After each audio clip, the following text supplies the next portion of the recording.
Sir हाँ हो sir. गया सर, ओके सर।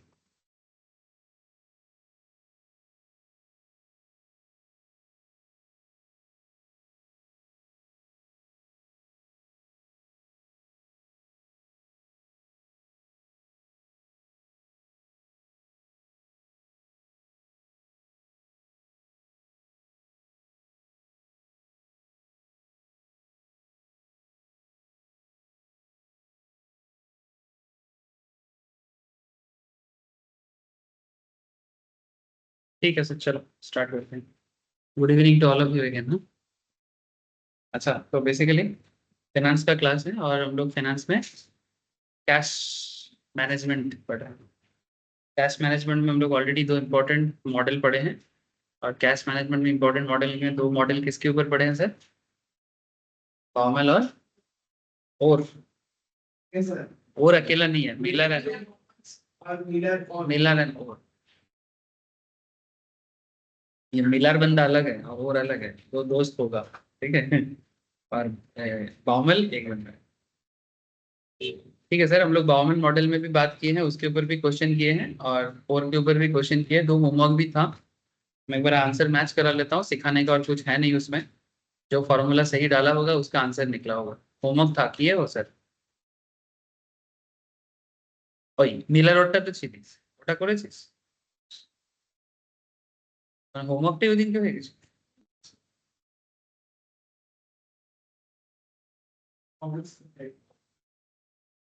चलो देखता हूँ। मैंने दो क्वेश्चन दिया था। देखो, एक था आनंद टॉयस बोल के, एक आनंद टॉयस का था। कैश मैनेजमेंट का लेक्चर मैंने शेयर किया था, फर्स्ट लेक्चर शेयर किया ना कैश मैनेजमेंट का। हाँ, दोनों ही किए शेयर। जो जिसमें मैंने बाउमेल पढ़ा है उसको मैं शेयर कर दिया था, एक बार देख भी, देखी थी क्या? शेयर करी नहीं? क्या बात करते हो, ये वाला क्लास मैंने पुराने ब्रॉडकास्ट किया, कैश मैनेजमेंट लेक्चर 1 बोल के, ये रहा।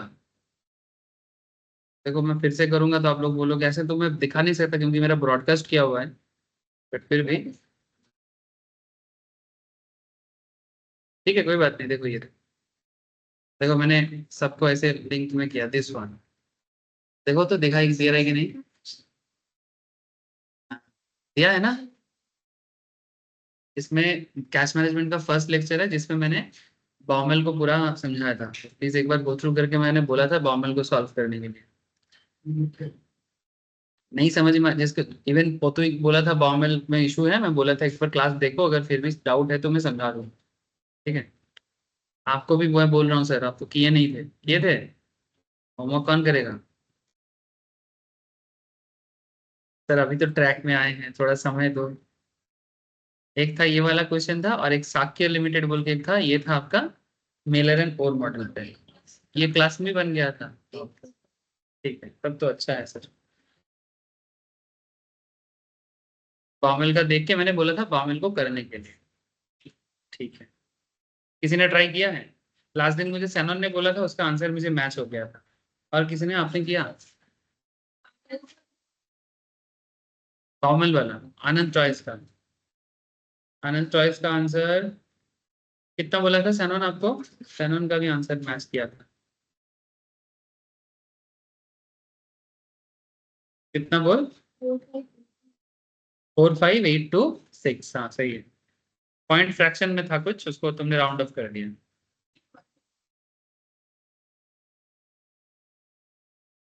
ठीक है, ठीक है, आंसर सही है, 4582 6। सनन का भी सही है, असरिता का भी सही है। इन लोगों ने किया, गोपाल ने किया नहीं होगा शायद। कोई बात नहीं, गोपाल आजकल थोड़ा सा रिस्पॉन्सिबल कम है। कोई बात नहीं। हाँ, हाँ, हाँ, हाँ। ये तो ऐसा वाला बात हो गया ना, सब फास्ट आएगा तो लास्ट कौन आएगा? मैं स्कूल में कभी भी फर्स्ट नहीं आया, ठीक है, तो मेरे को पापा बोलता था कि बाकी लोग फर्स्ट हो रहा है, तुम कब होगा? तो ऐसे तो मैं पापा के मुंह पे बात नहीं करता था। ठीक है, जैसे हम लोग थोड़ा सा ओल्ड जनरेशन है ना, तो हम लोग के टाइम पे ना ऐसे नॉर्मली मुंह पे बात नहीं करते, तो मैं धीरे धीरे मन में बोलता था। ठीक है, पापा अगर मैं फर्स्ट हो जाऊंगा तो फिर वो कैसे फर्स्ट हो? ठीक है। नहीं, मेरा highest rank I think school level में थर्ड है, बस एक ही बार हुआ था। बाकी हाँ, टॉप 10 में रहा हूँ, बट कभी फर्स्ट सेकंड थर्ड जिंदगी में एक ही बार, आई थिंक 6 में हुआ था, पता नहीं कैसे हो गया था। अरे मैं इतना पढ़ता नहीं था, मैंने पढ़न। हाँ सर। कौन? कॉम्पिटिटिव, हाँ ऑब्वियसली। मैं ही नहीं था कॉम्पिटिटिव। मेरे को वो सब में उतना, पढ़ाई में इतना माथा खराब नहीं था। मैं कब मेरा स्कूल छुट्टी होगा मैं खेलने जाऊंगा, मेरे को उसी में रुचि था। स्कूल में अगर किसी सब्जेक्ट में कम नंबर आ जाए, टीचर लोग डांटता था, मेरे को फर्क नहीं पड़ता था, ठीक है बाय बाय, इससे क्या है। इवन मैं तो, मुझे याद है हाफ ईयरली एग्जाम, ऐसे हाफ ईयरली एग्जाम में तो मैटर नहीं करता ना कि नेक्स्ट टर्म में जाना है नहीं जाना है, और हम लोग के टाइम में ना हाफ ईयरली एग्जाम का ऐसे मार्क्स ऐड नहीं होता। एक बार डराने के लिए बोला था कि हाफ ईयरली का एक मार्क्स ऐड होगा एनुअली में, तो थोड़ा सा बच्चा लोग सीरियस ले। तो मेरे को पता था ये सब कुछ नहीं होगा, ऐसे ही मन ही मन में। तो मैं एग्जाम बीच में छोड़ के भागता था, मैच है मेरा। Sir, 916.5, 916.5. क्या क्या? बॉबल का? बॉबल का? नहीं, 45825 होगा। हाँ, 45825 समथिंग, या फिर 826। एक बार अच्छे से देख के करना, हड़बड़ी से नहीं होता है। एक्चुअली ये बॉमल का मॉडल का आंसर इंपॉर्टेंट नहीं है, इसका कॉन्सेप्ट क्लियर करना, ये थोड़ा डिफिकल्ट कॉन्सेप्ट है इसका। तुमने क्लास नहीं किया था, मुझे पता है। क्या है? चलो तब तो ठीक है, तब तो होना चाहिए। ठीक है, बाद में करके मुझे बताना। चलो आज एक न्यू टॉपिक पढ़ेंगे। टॉपिक का नाम है बेसिकली, अनिशा गुड इवनिंग, और हर्ष, हर्ष को भी good evening. Good evening sir. Good evening sir. Good evening sir. हाँ सर। देखो, यहाँ पर हम लोग एक क्वेश्चन करेंगे आज। ये क्वेश्चन बहुत लोग कॉस्टिंग में भी पढ़ता है, बट हम लोग यहाँ पर ना क्योंकि कैश मैनेजमेंट पढ़ रहे हैं, तो यहाँ पर ये टॉपिक जानना थोड़ा जरूरी है। इस क्वेश्चन में मैंने शेयर भी किया था, इसको मैं सॉल्व करूंगा और इसके बेस में काफी सारे और भी क्वेश्चन दूंगा। थोड़ा कॉस्टिंग वाला फीलिंग किसी किसी को आ सकता है, बट ठीक है सर, कॉस्टिंग वाला फीलिंग आप अपने पास रखो फिलहाल। हम लोग यहाँ पे थोड़ा फाइनेंशियल वे में इस चीज को समझेंगे। एक्चुअली इसका नाम है कैश बजट। टॉपिक का नाम है कैश बजट, ठीक है। तो कैश बजट कैसे होता है और कैश बजट का क्या जरूरत है, ये पहले लिखो, उसके बाद हम लोग क्वेश्चन में जाएंगे। एक्चुअली फाइनेंस का क्या कॉन्सेप्ट है ना, फाइनेंस ना से नॉट जस्ट ऑन, मैंने फाइनेंस का बेस ऐसा नहीं होना चाहिए कि सिर्फ आपका आंसर सही हो जाए बस काम खत्म। It's not the issue. Issue ये है कि आपको कंपनी को क्या करना होता है, एडवाइस करना होता है। समझ रहे सर? आपको कंपनी को एडवाइस करना होता है as a finance manager, as a financial consultant, आपको एडवाइस करना होता है कि सिचुएशन वाइज उसको क्या करना है। ठीक है। तो इसमें कैश मैनेजमेंट के अंदर एक टॉपिक आता है सर, कैश प्लानिंग के नाम पे, जहां पर लिखे यहाँ पर cash planning involves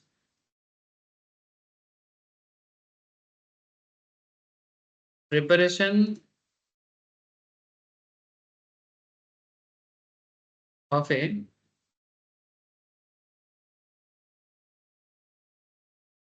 short term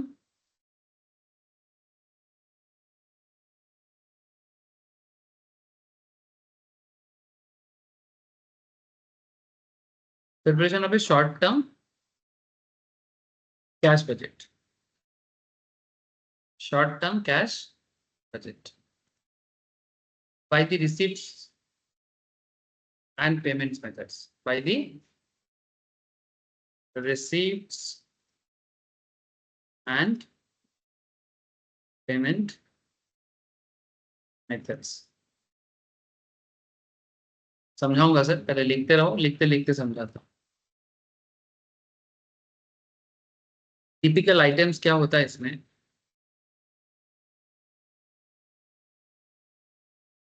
cash budget के अंदर या कैश प्लानिंग के अंदर, से फॉर एग्जांपल, जैसे बिजनेस में क्या होता है, कैश सेल्स होता है। क्या होता है? कैश सेल्स होता है। कैश सेल्स का मतलब होता है सर नगद। क्या, नगद में अगर कोई चीज हम बेच रहे हो तो उसको हम लोग क्या बोलेंगे, कैश सेल्स, है ना। सब मेरे नेटिव में आप लोगों को एक बोला था ना, एक दुकानदार अपने दुकान में, गैरेज है उसका, दुकान में एकदम सिंपल लिख के रखा है कि अपने लोकल लोकल टर्म्स में लिखा है बंगाली में, लोकल, नगदे लिपि तो ले नइले हवाले। ठीक है, सिंपल बात है, कोई क्रेडिट बेस में वो बिजनेस नहीं करेगा। काम करो, पैसा का दो और घर जाओ, नो क्रेडिट। ठीक है, तो बहुत लोग ऐसे दुकान में लिख के रखता है कि बंगाली में जो लोग थोड़ा भद्र टाइप में लिखते हैं, ठीक है, सो कॉल्ड, ठीक है, वो लिखेगा धार चाहिए लज्जा दिवेन ना। ठीक है, ठीक है, मैंने तो थोड़ा सा एडुकेटेड वे में अगर बोलना है तो लिख के रखता है धार चाहिए लज्जा दिवेन। ठीक है, जिसको इंग्लिश में लोग कहते हैं नो क्रेडिट ऐसा करके लिखता है। ठीक है, लेकिन ऐसे प्योर बंगाली जो ट्रेडिशन होता है ऐसे लिख के रखता है, प्लेट लिखा के रखता है, हार चाहिए लज्जा दिवेन। देखिए चीज समझे, ठीक है। सर ये बस ना बढ़ चुका है ना, मतलब नॉट B2 की केसेस में, मतलब B2C केसेस में कि मेरा लोकेलिटी में हर दुकानदार और जो ज्यादा फेमस है हाँ, उन्होंने ले लिख रखा नो क्रेडिट बोल के। हाँ उधार मांगने से निंदा ना करें। हाँ, वही इसी को बंगाली में लिखता है। ठीक है, धार चाहिए लज्जा दिवेन ना, उधार मांग के शर्मिंदा ना करे। उसके बाद हमने लोन लेके रखा है इसलिए अब उधार ना ले सकते हैं, इसलिए मांगे ना। उधार बंद सब ये कुछ चीजें ना इंसान का ना बैड हैबिट्स है, समझ रहे हो ना, चीजें यूज करना है, कंज्यूम करना है, बट पैसा नहीं देना है, बहुत गंदा आदत है। ग्रोसरी स्टोर का पैसा बाकी रख के खुद इधर फैशन मार्केट के जिंदगी में घूमता रहेगा। ठीक है, सीरियसली मैंने बहुत लोगों को देखा कि नया घड़ी खरीद लिया, ग्रोसरी स्टोर का जो ये है पेमेंट बाकी है, 1 महीने से पेंडिंग है, रोज बोलता है दादा आपका बाकी है, दादा आपका बाकी है, उसी दुकानदार को आके दिखा रहे हैं, देखो घड़ी लिया। हाँ, दुकानदार घड़ी देख रहा है और मनी मन में, ठीक है, पाड़ा के अंदर क्या होता है क्या करे, ठीक है, मनी को, हाँ घड़ी तो अच्छा है, ठीक है, मन में सोच रहा है कि यार पैसा बाकी रख के तुम घड़ी खरीद रहा है, कैसा कैसा लोग। Cash sales and collection from credit sales, हाँ वेरी गुड। कैश सेल्स माने जो पैसा नगद में मुझे मिल जाएगा, और कलेक्शन फ्रॉम क्रेडिट सेल्स माने जो मैंने क्रेडिट में सेल तो किया बट पैसा पाना बाकी है ना। Cash purchase and payment for credit purchase. Again another point, अगर तुम नगद में किसी चीज को खरीद के लेके आ रहे हो, इसका मतलब है तुमने पेमेंट कर दिया, है ना, पेमेंट करके लेके आए। अगर मानो वही चीज अगर क्रेडिट परचेज है तो पेमेंट बाद में करना होगा, लेकिन पेमेंट तो करना होगा।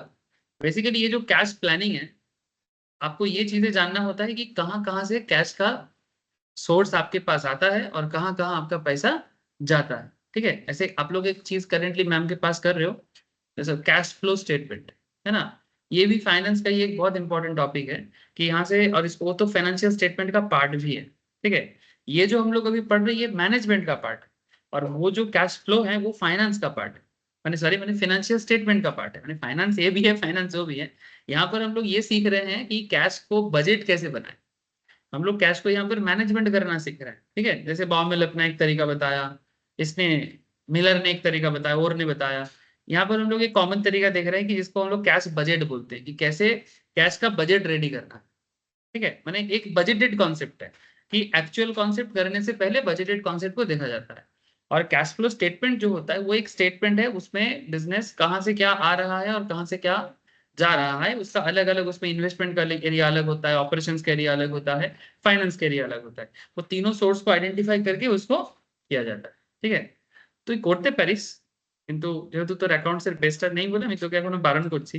ম্যাম আমাকে বারবার বলছিল কি করব, ঠিক আছে অ্যাকাউন্টস অফ ও করতে পারবে না হয়তো। নাহলে তুই আমার ক্লাस বুঝতে पारिस মানে ওইটাও বুঝতে পারে। फाइनेंस तो हम लोग समझ रहे हैं ना, तो फिर वो भी समझ सकते हैं, ऐसा कोई बड़ी बात नहीं। लेकिन फिर भी मैंने, मेरे को लगा कि मैम को थोड़ा सा डाउट होने लगा कि क्या पता अगर नहीं समझेगा, इससे अच्छा है चलो पहले थोड़ा अकाउंट्स का बेस रेडी कर। Cash purchase and payment for credit purchase, यहाँ पर भी कैश का यूज होगा। और कहाँ यूज हो सकता है? Cash payments and wages and other expenses. देख रहे हो ना सर, कहाँ कहाँ कैश का यूज हो सकता है? कैश में कुछ पेमेंट करना है, वेजेस पे करना है, या फिर अदर खर्चा करना है। और कहाँ आइटम हो सकता है? Cash received from dividend, company आपको डिविडेंड पे कर रहा है ना। एंड इंटरेस्ट इनकम, मानो आप एफडी वगैरह करके रखे हो, वहां से आपको इंटरेस्ट इनकम मिल रहा है। ये सब चीजें हो सकता है कैश में आपको मिल सकता है। हाँ, कमीशन भी हो सकता है। कैश रिसिप्ट है ना, उसके अंदर आ जाएगा। फिर कैश पेमेंट फॉर डिविडेंड हो गया। अच्छा, ये हो गया रिसिप्ट हो गया, तो उसका उल्टा साइड में डिविडेंड भी बने, पेमेंट भी हो सकता है ना। डिविडेंड क्यों है? कंपनी प्रॉफिटेड, बट कंपनी देता रहता है। जैसे आज ही मेरा जैसे उसका दीदी पूर्णिमा को कंपनी ने डिविडेंड दिया, समझ रहे हैं? बहुत खुश है। और एक्चुअली क्या पता चला, उसका बीपीसीएल का शेयर है, ठीक है। तो बीपीसीएल में तो उसका एकदम बोनाजल लग गया उसका। बीपीसीएल में उसका शेयर खरीदा हुआ था 600 समथिंग में। और फिर बाद में कंपनी ने बोनस डिक्लेयर किया, ठीक है। तो बोनस डिक्लेयर करते उसको सेटलमेंट होने से पहले ना वो आधा वैल्यू पे दिखा रहे हैं। तो बड़ा टेंशन में आ गया, सर इसका देखिए मैंने 600 टका के दिया था, अभी 300 करके दिखा रहे हैं। मुझे रुको बाबू, ये स्प्लिट हो रहा है, लेकिन सर वैल्यू मैंने तो पैसा 600 करके उसके पास मानो कुछ शेयर था, अप्रॉक्स उसका वैल्यूएशन था 18,000 समथिंग का, ठीक है। तो बोलते सर मेरा वैल्यू तो 18,000 का था, दिख तो 9,000 रहा है, इसका मतलब मेरा पैसा जो डूब गया है, ये हो गया बहुत टेंशन में आ गया। बोले रुक, कंपनी ने टाइम दिया है, जब तक इसको सेटल नहीं करता है तो ये पूरा अमाउंट ब्रोकरेज के माने ब्रोकर के अकाउंट में शो नहीं करेगा। तो आज फिर ये सेटलमेंट होते होते 15-20 दिन, 1 महीना लग जाता है। अब सारा चीज हुआ, होने के बाद उसका स्टॉक स्प्लिट किया, स्टॉक स्प्लिट करके 600 का चीज 300 में आ गया। नंबर ऑफ शेयर बढ़ गया, पहले जितना शेयर था अभी डबल हो गया। और ये फेनोमेना जब होता है तब शेयर में ग्रोथ नहीं होता, लेकिन 1 महीना 1.5 महीना निकलने के बाद इसमें ग्रोथ आने लगता है। तो जब ये सिचुएशन हुआ था तब उसका थोड़ा सा डाउन चला गया था, लेकिन अभी उसका कैपिटल गेन कम से कम 5 से 6 हजार का है, ठीक है। मैंने शेयर का वैल्यू बढ़ गया, और साथ में रिसेंटली उसको 1,500 समथिंग का कुछ डिविडेंड मिला है। तो उसने अचानक से देखा कि ऐसे डिविडेंड जब भी आता है ना तो अचानक से ही आ जाता है, मैंने अकाउंट में क्रेडिट होता है। तो बोलते सर पता है हम क्या, ऐसे उधर ऐसे ही बात करता है ना, तो बोलते, अरे 1,500 मिल गया। हाँ, हमें क्या तो कहाँ से मिला? अरे बीपीसीएल ने दे दिया, मेरे को तो पता ही नहीं चला, ऐसे कहाँ से दे दिया सर। हाँ, फ्री में बैठे बैठे 1,500 मिल गया। बोले फ्री में नहीं है, तुम्हारा इन्वेस्टमेंट है, डिविडेंड दिया है। बोले जो भी हो, हमको तो फ्री लग रहा है।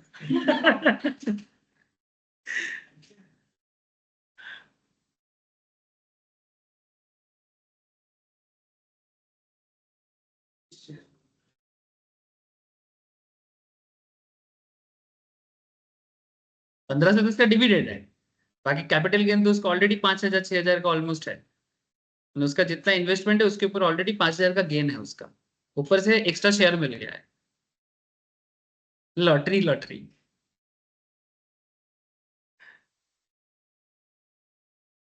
हाँ, ऑब्वियसली यही तो बेनिफिट होता है। एक स्टूडेंट उस दिन स्टॉक मार्केट ट्रेड करके एक दिन में 12,000 कमाया, एक दिन में, ठीक है। मतलब मेरे को मैसेज करता है, उसके पापा से जब पैसा लेके डुबा दिया था, उसके बाद उसका एक भैया उसको लेके आया था, बोले देखो पापा से कंप्यूटर खरीदने का पैसा लेके स्टॉक मार्केट में डाल के सारा खत्म कर दिया, 50,000 लिया था कंप्यूटर के नाम पे, लैपटॉप खरीदने का बोले, ठीक है। फिर डुबा दिया, फिर उसका भैया बोला देख तू तो स्टॉक मार्केट रुकेगा नहीं, लेकिन सीख के कर। उसका जो भैया है हम लोग एज का है, ठीक है, तो उसको पता है कि भाई इसे सीख के करना चाहिए।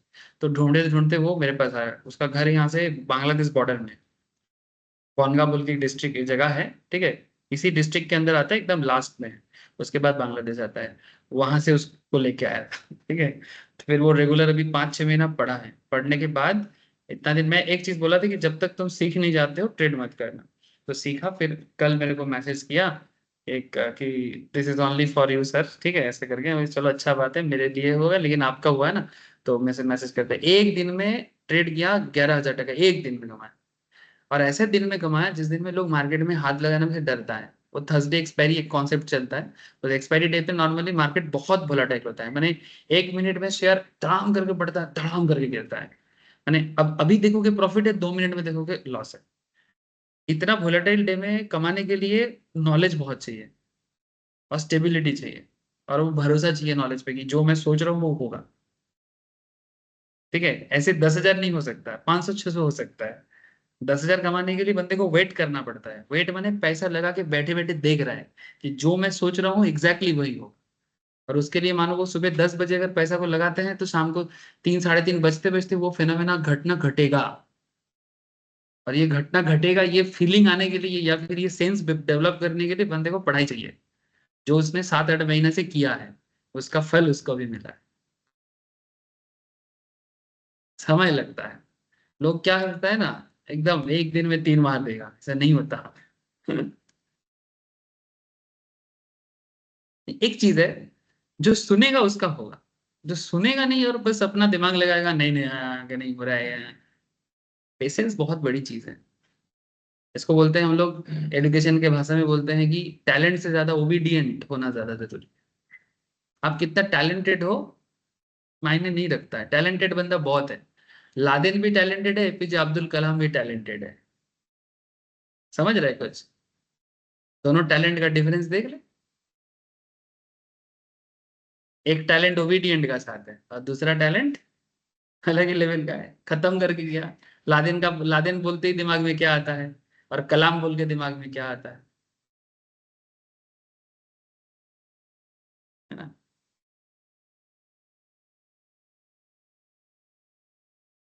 देखो, कैश पेमेंट, रिसिप्ट तो बोल दिया ना सर। कैश पेमेंट, क्या है? डिविडेंड लिखा था, कहाँ लिखा था? वही तो लिखा, कैश पेमेंट फॉर डिविडेंड। मैंने पहले केस में हमने लिया था, इस केस में हम दे रहे हैं, वो भी तो कैश में ही होता है। Cash payment for dividend, interest and tax, GST वगैरह, कॉर्पोरेट टैक्स वगैरह कैश में ही होता है। अच्छा, और एक चीज में कैश का यूज होता है, एसेट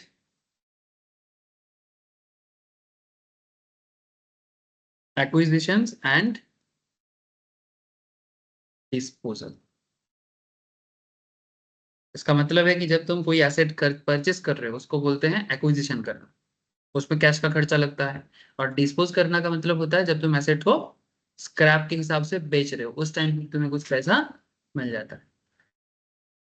एंड और एक चीज लिख लो, मोटा मोटी एक आइडिया दे रहा हूँ सर, प्रोक्योरमेंट, बाकी तो क्वेश्चन के अंदर और भी चीजें होती है, procurement and payment of A loan.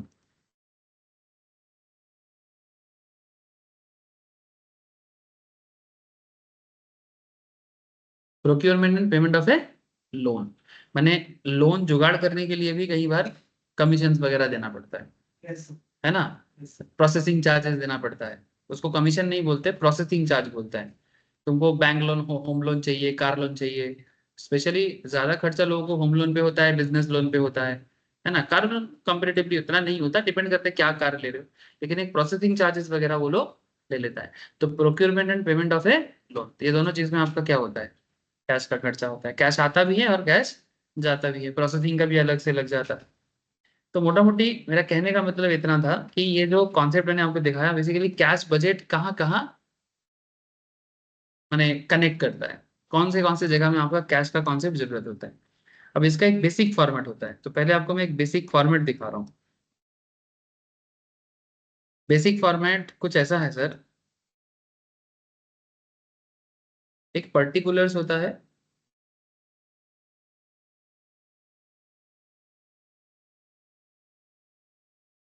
और एक एक्चुअली हर मंथ का बजट होता है। तो मंथ का ऐसे होते हैं, जैन का, फेब का, ठीक है, जनवरी फरवरी ऐसे करके आएगा। अब मानो पर्टिकुलर्स के अंदर ना दो चीज आता है, एक रिसिप्ट साइड आता है जिसपे तुम जो भी रिसीव करोगे वो सभी चीजें तुमको रीड करके, बैलेंस शीट या जो भी तुम्हारे सामने रहेगा उसको रीड करके तुमको समझना है कि मिला कि गया, रिसिप्ट हुआ कि पेमेंट हुआ। तो रिसिप्ट डेटा जो रहेगा वो सभी तुम्हें, जैसे जनवरी में रिसीव हुआ, फरवरी में रिसीव हुआ, वो सभी तुमको उस पर्टिकुलर एरिया में पुट करना होता है। फिर जन का डेटा आएगा, फरवरी का डेटा आएगा, या फिर जितना भी मंथ रहेगा उसका डेटा आएगा। ये तो जस्ट मैं एक बेसिक बता रहा हूँ। फिर आ जाता है सर पेमेंट का एरिया। पेमेंट के टाइम पे क्या होगा, तुमने कहाँ कहाँ क्या क्या खर्चा किया, ठीक है, वो सारा डेटा मिलके तुम्हारा, जैसे यहाँ पर एक चीज लिख दो, टोटल रिसिप्ट और पेमेंट लिख, कुछ चीज ना করতে করতে করে ने मैंने लिखते लिखते। पेमेंट का कैसे करोगे, ऐसा करना, पेमेंट का जितना भी पेमेंट रहेगा, मैंने 3 राइट दिया, मैंने इसका मतलब है कि 3 पेमेंट है, ऐसा एक एजम्पशंस कर रहा हूँ मैं। फिर जो भी आपका सिचुएशंस आएगा उसमें टोटल कर देना, और टोटल करके आप जो भी बोलोगे उसमें आपका जो अमाउंट आएगा उसको हम लोग बोलेंगे total payments. Total payments, now point is that receipt and payments, इसके ऊपर बेस करके अगर रिसीप्ट ज्यादा होगा, पेमेंट कम होगा, पेमेंट ज्यादा होगा, रिसीप्ट ज्यादा होगा, ये डिफरेंस हो सकता है। तो जो भी आएगा इसके ऊपर बेस करके ना हम लोग एक नेट कैश फ्लो मिलता है, हमें क्या मिलता है, नेट कैश फ्लो, या फिर इसको हम लोग और एक चीज बोलते हैं opening cash flow and closing, नहीं इसको फ्लो नहीं बोलेंगे, इसको लिखना opening cash balance, opening cash balance and closing cash balance. Don't worry, just एक बेसिक आइडिया दिया फॉर्मेट के थ्रू से। अभी कैसे काम करेगा ये मैं आपको अभी 2 मिनट में एक क्वेश्चन के थ्रू से समझाऊंगा, लेकिन उससे पहले कुछ और भी चीजें लिखना जरूरी है, कुछ एडिशनल नोट्स फाइनेंशियल पर्सपेक्टिव से। तो मेरे को ये हो गया, सबका लिख लिया सभी ने।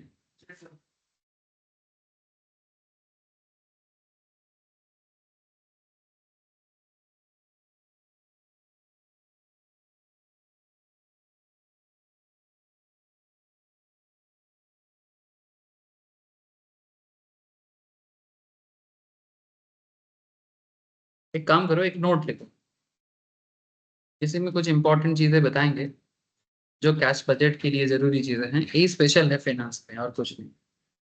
Some additional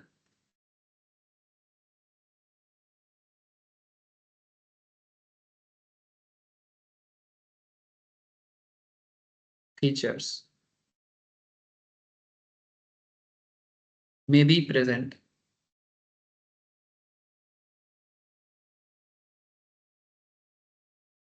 may be present, say for example target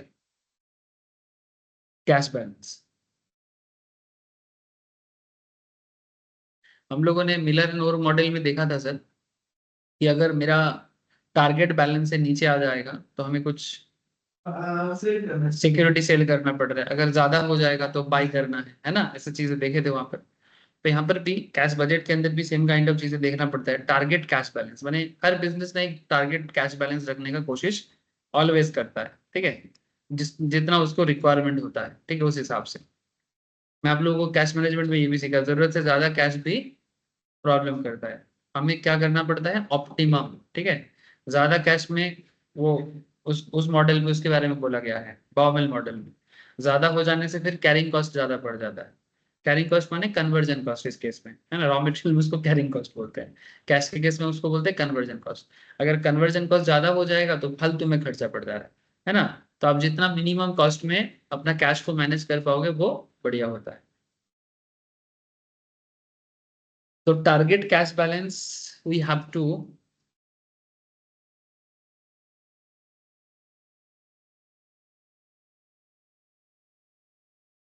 we have to borrow or invest to meet the budget target. We have to borrow or invest to meet the target.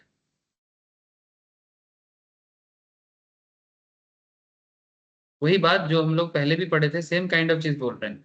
अगर हमारे पास पैसा कमती है तो क्या करना पड़ेगा, बोरो करना पड़ेगा, बोरो माने लोन लेना पड़ेगा। और अगर हमारे पास पैसा ज्यादा है तो ज्यादा पैसे को क्या करना चाहिए, इन्वेस्ट करेंगे, है ना। ये बेसिक लेवल में भी हम लोग फाइनेंशियल डेवलपमेंट के लिए भी करते हैं। कुछ लोग कमाते बहुत है लेकिन इन्वेस्ट नहीं करता, ठीक है। तो अगर इनकम बढ़ने के साथ साथ तुम अगर उसको इन्वेस्ट नहीं करोगे तो तुम्हारा वो जो एक्स्ट्रा इनकम है ना, जो एक्स्ट्रा तुम कमा रहे हो, जितना तुम्हारा जरूरत है डे टू डे लाइफ के लिए, उससे ज्यादा पैसा तुम अपने पास रख के क्या कर रहे हो, बेकार में इधर उधर रखने से अच्छा है कहीं जगह में इन्वेस्ट कर दो। ज्यादा नॉलेज नहीं है तो कम से कम बैंक में रख दो, पोस्ट ऑफिस में रख दो। अगर नॉलेजेबल बन जाओगे तो फिर म्यूचुअल फंड्स है, क्या बोलते हैं इसको, स्टॉक मार्केट है, उसमें थोड़ा सा ज्यादा ज्ञान चाहिए आपको। तो बेसिकली इसीलिए इन्वेस्टमेंट करते हैं आम आदमी। बिजनेस के लिए भी सेम टू सेम, बिजनेस के लिए भी वो ऐसा ही करना चाहिए कि अगर कमती हो रहा है तो बोरो करना है। तुम ऐसा नहीं बोल सकते कि नहीं हम बोरो नहीं करेंगे। कुछ लोग सोचते हैं ना, नहीं लोन लेना बुरी बात है ना। लोन लेना बुरी बात क्यों है? अगर तुम लोन मैनेज कर सकते हो तो लोन में क्यों बुरी बात है? कोई बुरी बात नहीं है सर। लोन बोलते ही ना बहुत लोगों को डर लगता है, लोन लेके अगर चुकता नहीं कर पाए तो। अरे भाई, तुम लोन के बारे में जब सोच रहे हो तो लोन के बारे में मत सोचो। अगर तुम्हारे अंदर बिजनेस का कीड़ा है कि नहीं वो पहले देखो।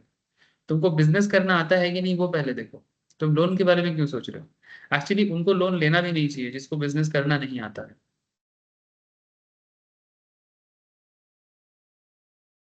समझ रहे हैं? उसको लोन लेना नहीं चाहिए। इसलिए फोकस गलत क्यों होता है? बहुत लोग देखना कि बिजनेस करने के बारे में बोले, वो पहले ना बोलते कि पैसा नहीं है। ये एक नॉर्मल जवाब होता है और होना भी स्वाभाविक है, क्योंकि मिडिल क्लास सोसाइटी में इसका तो प्रॉब्लम है ना सबको, है ना। मिडिल क्लास फैमिली में किसी को बिजनेस करने बोलो, दुकान खोलने बोलो, दुकान खोलेंगे कहाँ से? पैसा इतना कहाँ से आएगा? पापा के पास इतना सेविंग्स नहीं है, तो बेटा जॉब कर ले, है ना। इतना हम लोग के औकात के बाहर है। लेकिन बच्चा बोल रहा है नहीं हमको बिजनेस करना है, बिजनेस में पैसा है, मेरे को जॉब नहीं करना है, लेकिन घर पे नहीं है। तो फिर एक ही उपाय है, थोड़ा बहुत घर से जितना हो सकता है कोशिश करके करो, बाकी तो लोन के लिए जाना है। अब लोन के लिए कुछ ना कुछ प्रॉपर्टी, है ना। अगर मानो कोई बोलेगा नहीं हमारे पास जमीन नहीं है, जायदाद नहीं है, तो फिर माँ के पास अगर कुछ भी ज्वेलरी होगा तो उसको गिरवी रखे। लेकिन गिरवी वगैरह रख के पैसा लेके अगर बिजनेस ही नहीं करना आया तो फिर वो मुश्किल हो जाएगा। इसलिए पहले बिजनेस स्किल्स डेवलप करना चाहिए, पहले ही लोन पैसा के पीछे नहीं भागना चाहिए। सिंपल बात है, पहले चोंचलाबाजी नहीं, पहले रूट लेवल में काम करो। कुछ लोगों में देखता हूँ शो ऑफ बहुत करता है, बिजनेस करना नहीं है, मैंने बिजनेस करने का मानो ऐसा स्टार्टअप खोलना है, ठीक है। पहले ही क्या कर लेगा ना, एकदम बिजनेस करना है, ठीक है एक काम करते हैं पहले लाइसेंस कर लेते हैं, पहले ना एक काम करते हैं प्राइवेट लिमिटेड कर लेते हैं, ठीक है। सारा कागज उसके पास सब कुछ है, मैंने जो लीगल फॉर्मेलिटी, जीएसटी नंबर भी निकाल लेते हैं, लेकिन 1 टका आज तक कमाया नहीं। ठीक है, ये होता है बड़े लोगों का चौंचलाबाज। बड़े लोग माने सो कॉल्ड रिच लोग जो होते हैं ना, जो बेसिकली शो ऑफ करने के लिए बिजनेस करता है। जॉब करेगा बोलने से उसको छोटा फील आता है।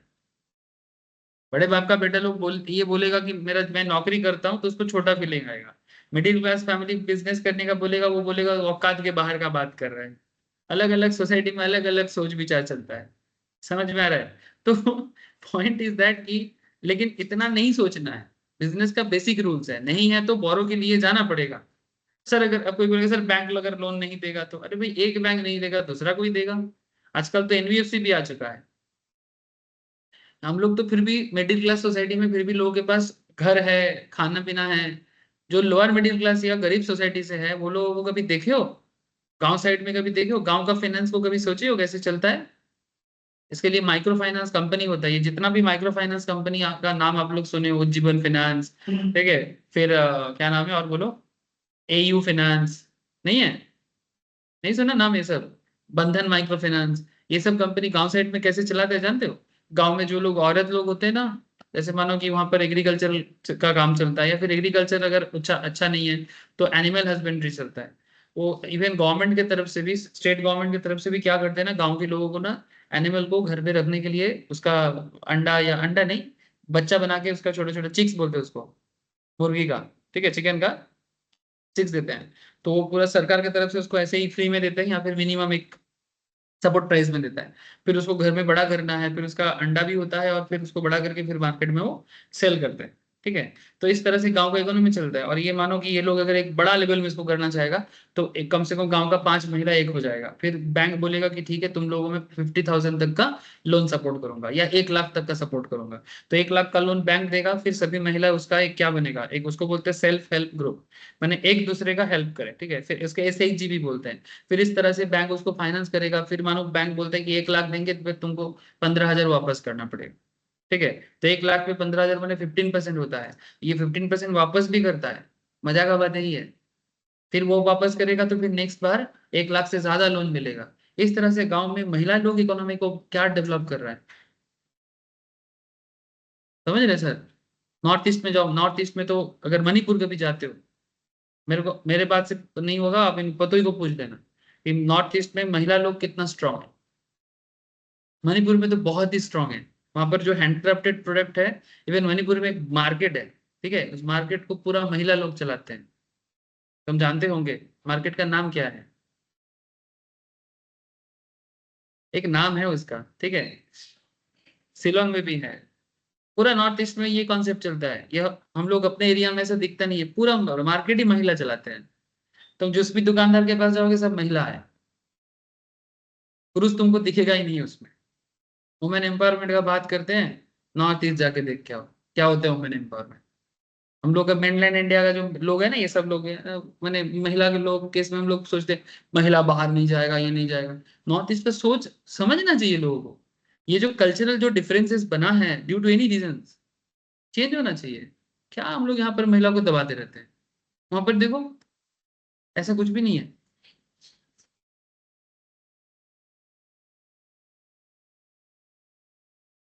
महिला वहाँ लड़का लोग भी काम कर रहे हैं, लड़की भी काम कर रहे हैं, दोनों कर रहे हैं। लड़के लोग अपने हिसाब से जो कर सकते हैं वो कर रहे हैं। आजकल यहाँ पर भी ऐसा नहीं है कि यहाँ पर नहीं करते, इधर भी करते हैं। बट नॉर्थ ईस्ट में ये एक बहुत ही माने पॉपुलर कॉन्सेप्ट है। प्रिविलेज। हाँ प्रिवेलेंट है, माने ये बहुत पहले से। हाँ नेपाल में पहाड़ी लोग ऐसे बहुत ही होते हैं, मेहनती होते हैं।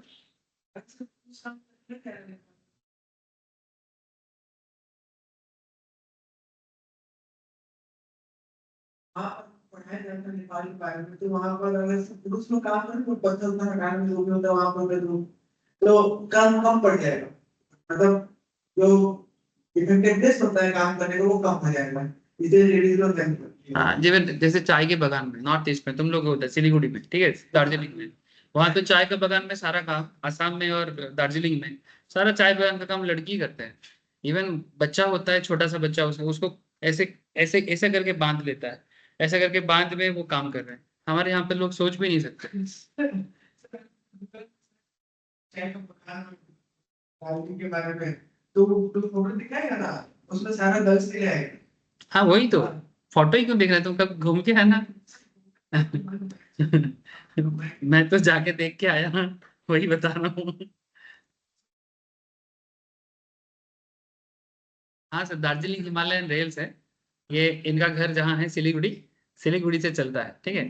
सिलीगुड़ी से वहां पर एनजेपी स्टेशन है, एनजेपी से तुम ट्रेन करके जा सकते हैं। ऐसे बहुत टाइम लगता है ट्रेन से, बट वो एक अलग व्यू है, थोड़ा स्लो है, बट अगर आपको पसंद है तो आप कर सकते हैं।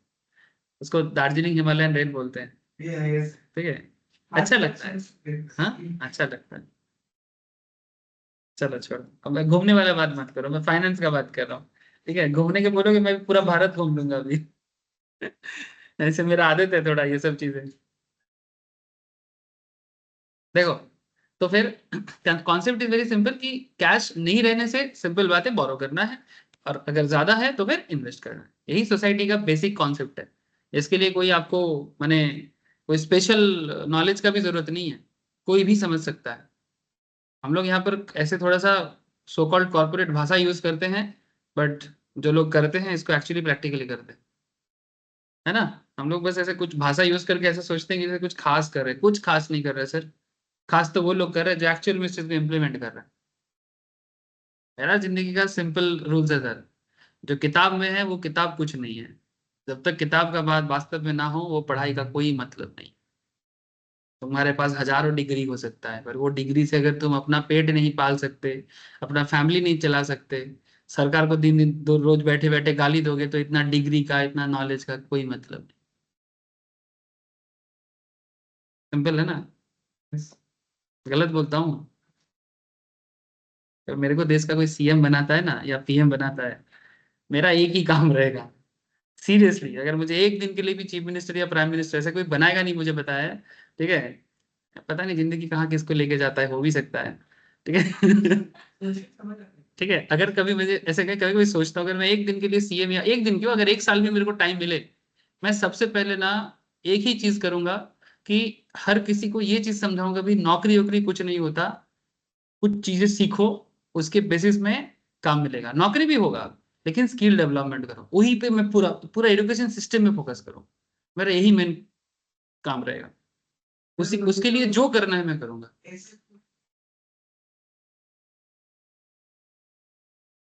अच्छा। ऐसा होता है।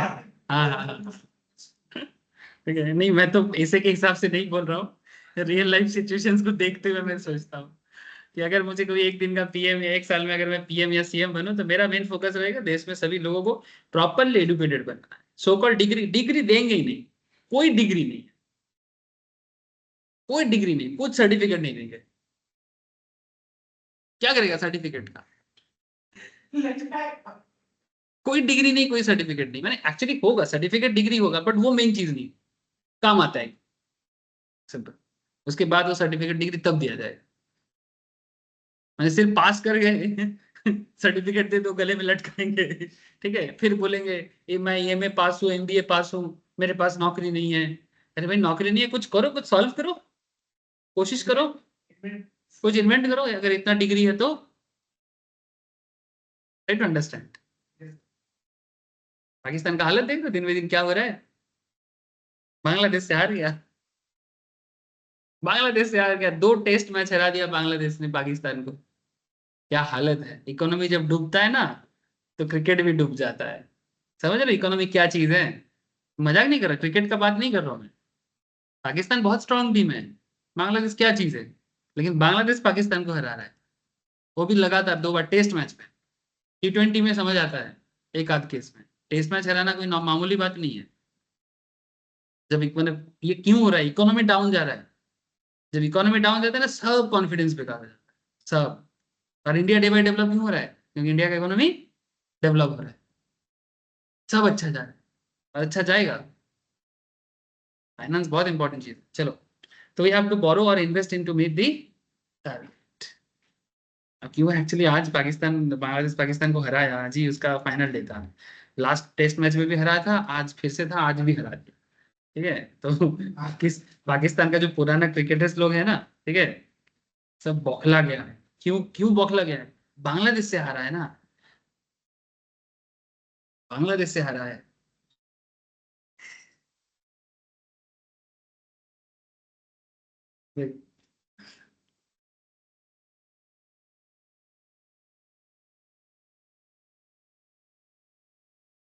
नहीं, तुम लोग क्या बकवास करते हो? चलो the sum often requires comment, ठीक है। ये चीज हम लोग नॉर्मली कॉस्टिंग के क्लास में नॉर्मली नहीं होता है।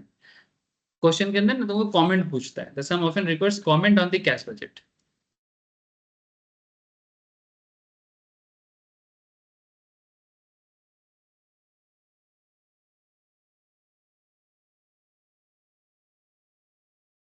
It should be made in the following lines. It should be made in the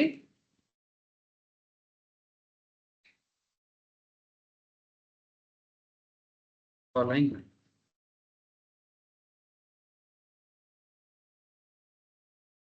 First of all, point out the देखो, following lines. Point out the periods. Point out the periods in which we have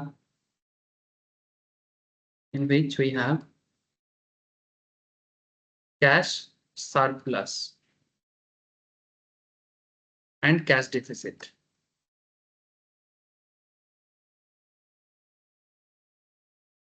हमें business को ये identify करना है कि किस time period में उसके पास कैश का सरप्लस होता है और किस टाइम पीरियड में उसके पास कैश का डेफिसिट होता है। ये हर बिजनेस को पता होता है सर, बिजनेस का एक नेचर होता है, ठीक है। जैसे एक, चलो आपको एक चीज बता रहा हूँ सर, बताने के लिए आपके पास बहुत है, कम बताया करो सर। ऐसे खबर मिल रहा है कि इस बार ठंडा जबरदस्त पड़ेगा। एक्सट्रीम एक्सट्रीम अच्छा नहीं है, खतरनाक बात है, ठीक है। इसके इसका जो फिनोमेना है, ऐसा एक रिसर्च ऑलरेडी, ये कॉन्सेप्ट चलता है, इसको बोलते हैं, there is a concept of El Nino and La Nina. जानते हो, ये जियोग्राफी का बनता है, ये जरूर सुना होगा, ठीक है। L Nino and La Neena, बोल समझा दे क्या है।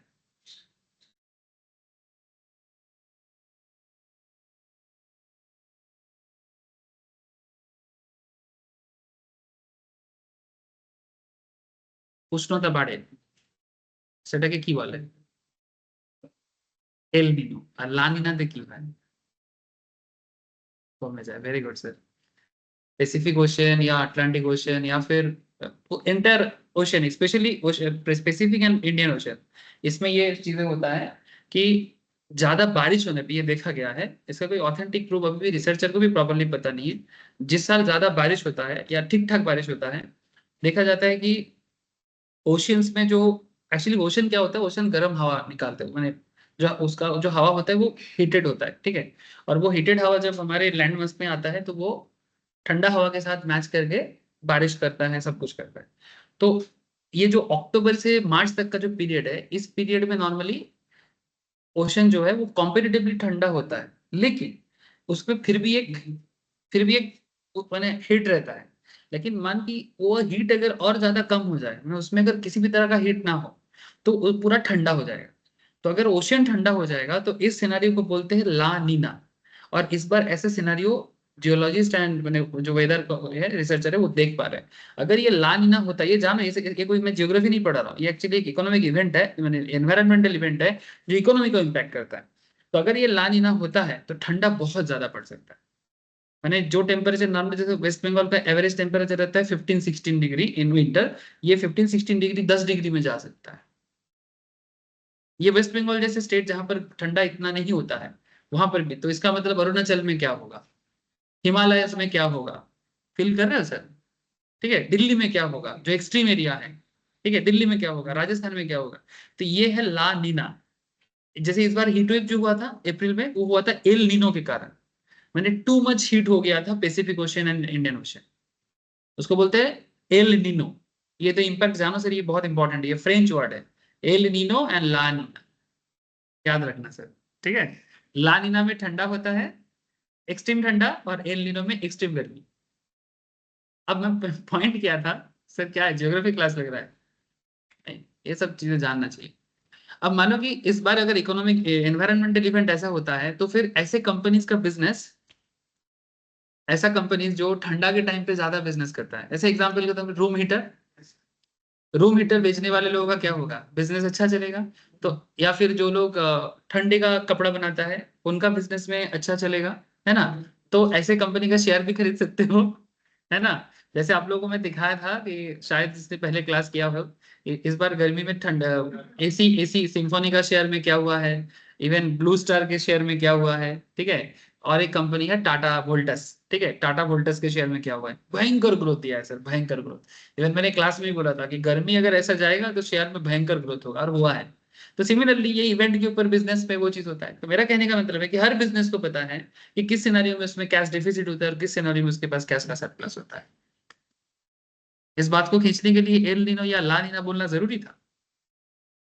जरूरी तो था नहीं उतना, बट कहने का मतलब इतना था कि एनवायरनमेंट हमें इम्पैक्ट करता है और उसके ऊपर बेस करके बिजनेस इम्पैक्ट करता है। तो इतना नॉलेज रहने से आप देखो, ये चीज देखो, अब यहाँ पर काफी लोग मुझे बोलते हैं सर आप शेयर के बारे में इतना पहले से कैसे सोच सकते हो?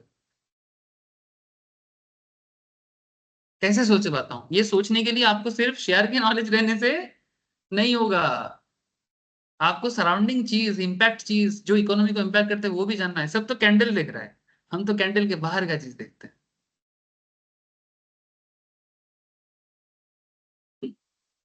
कैंडल एक्चुअली शेयर में होता है, ठीक है, शेयर में होता है कैंडल, माने वो कैंडल एक्चुअली शेयर के वो एनालिसिस में कैंडल होता है। तो मेरा कहने का मतलब है, मैं क्यों ये सब चीज आप लोगों को बता देता हूँ, क्योंकि आप लोग भी आगे आगे जाके एक्सपर्ट बनोगे तो आपको पता होना चाहिए कि मार्केट में जो चीज है वो चीज किस पे इम्पैक्ट करता है। वो सारा इम्पैक्ट है। बिजनेस में आपको कैश बजट पढ़ा रहा हूँ, कैश सरप्लस कब होगा, कैश डेफिसिट कब होगा, ट्राई टू अंडरस्टैंड बिजनेस का वो अच्छा दिन, ठीक है। जैसे मोदी जी डायलॉग मारते थे ना बीजेपी का, अच्छे दिन आएंगे, तो फिर कांग्रेस उसका बोलता था हाँ अच्छा दिन आ गया ठीक है, लेकिन जरूर आया होगा, नहीं तो मोदी फिर से नहीं होता, पब्लिक को कुछ तो लगा होगा, ठीक है, नहीं तो जाते जाते भी आ गया जाते जाते आ गया। पर एक्चुअली प्रॉपर सब्स्टिट्यूट नहीं मिला, अगर प्रॉपर सब्स्टिट्यूट मिलता तो इस बार मोदी जाते पूरा, लेकिन सब्स्टिट्यूट प्रॉपर नहीं मिल रहा। राहुल गांधी इतना स्ट्रांग नहीं है। बन जाएगा, चलो। ये नॉर्थ ईस्ट वाले लोग राहुल गांधी को बड़ा पसंद करता है। मेरा एक आसाम का स्टूडेंट है, वो भी बड़ा पसंद करता है, मैं फैन ऑफ राहुल गांधी, वो तो भी राहुल गांधी का फैन है। अभी आ गई, हाँ, अभी राहुल आई। नहीं नहीं नहीं, वो तो घर जाके फिर वापस आया फिर, और क्लास में कभी कभी फाइनेंस क्लास में ज्वाइन करता है, कांटेक्ट नहीं है प्रॉपर। नहीं, ये फाउंडेशन में एक लड़का है, सीप सागर का है, बड़ा फैन, बिग फैन है। मैं कभी कभी राहुल गांधी के बारे में थोड़ा क्रिटिसाइज करता हूँ तो उसका फेस देखता हूँ खराब हो, उसके बाद जब वो क्लास में रहते हैं मैं राहुल गांधी के बारे में कुछ नहीं पढ़ता। अब यहाँ पर पोतो ही मिल गया, आप तो कुछ बोल ही नहीं पाऊंगा। ओपन है ना सर, चलो ठीक है।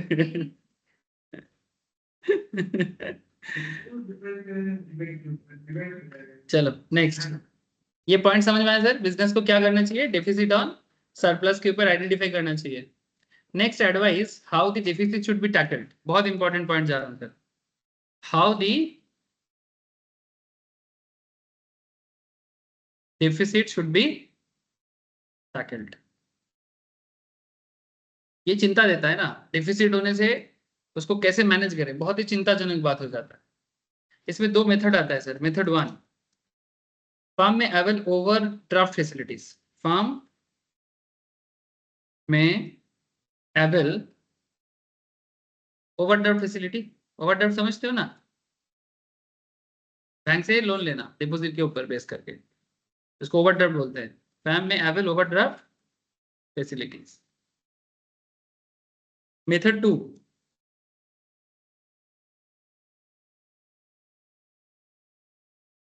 मेथड टू में लिखो, फर्म में pay for the,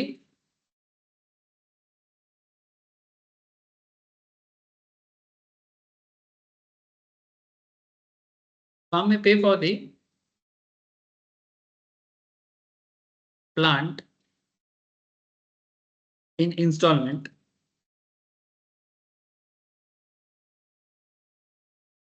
and take the plant in lease,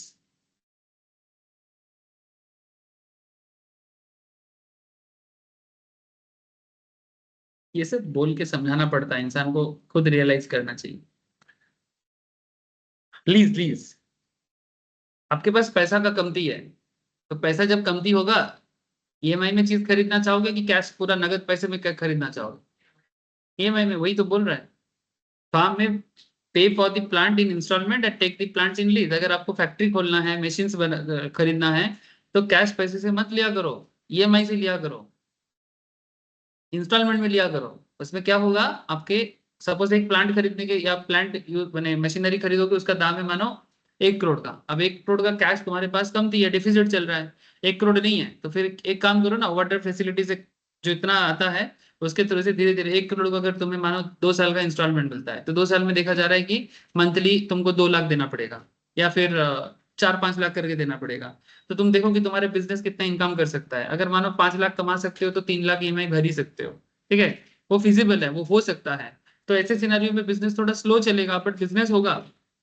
ऐसा नहीं है कि पूरा एकदम नगद पैसा लेके हर कोई आता है, नहीं आता है कोई भी, माँ के पेट से कोई ऐसे जन्म नहीं लेता है, सब चीज धीरे धीरे ही बनता है, समझे सर।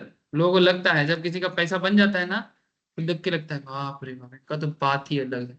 अरे भाई, वो एक दिन में वो बात पे नहीं पहुंचा है, उसको वहां तक पहुंचने में काफी मेहनत लगता है।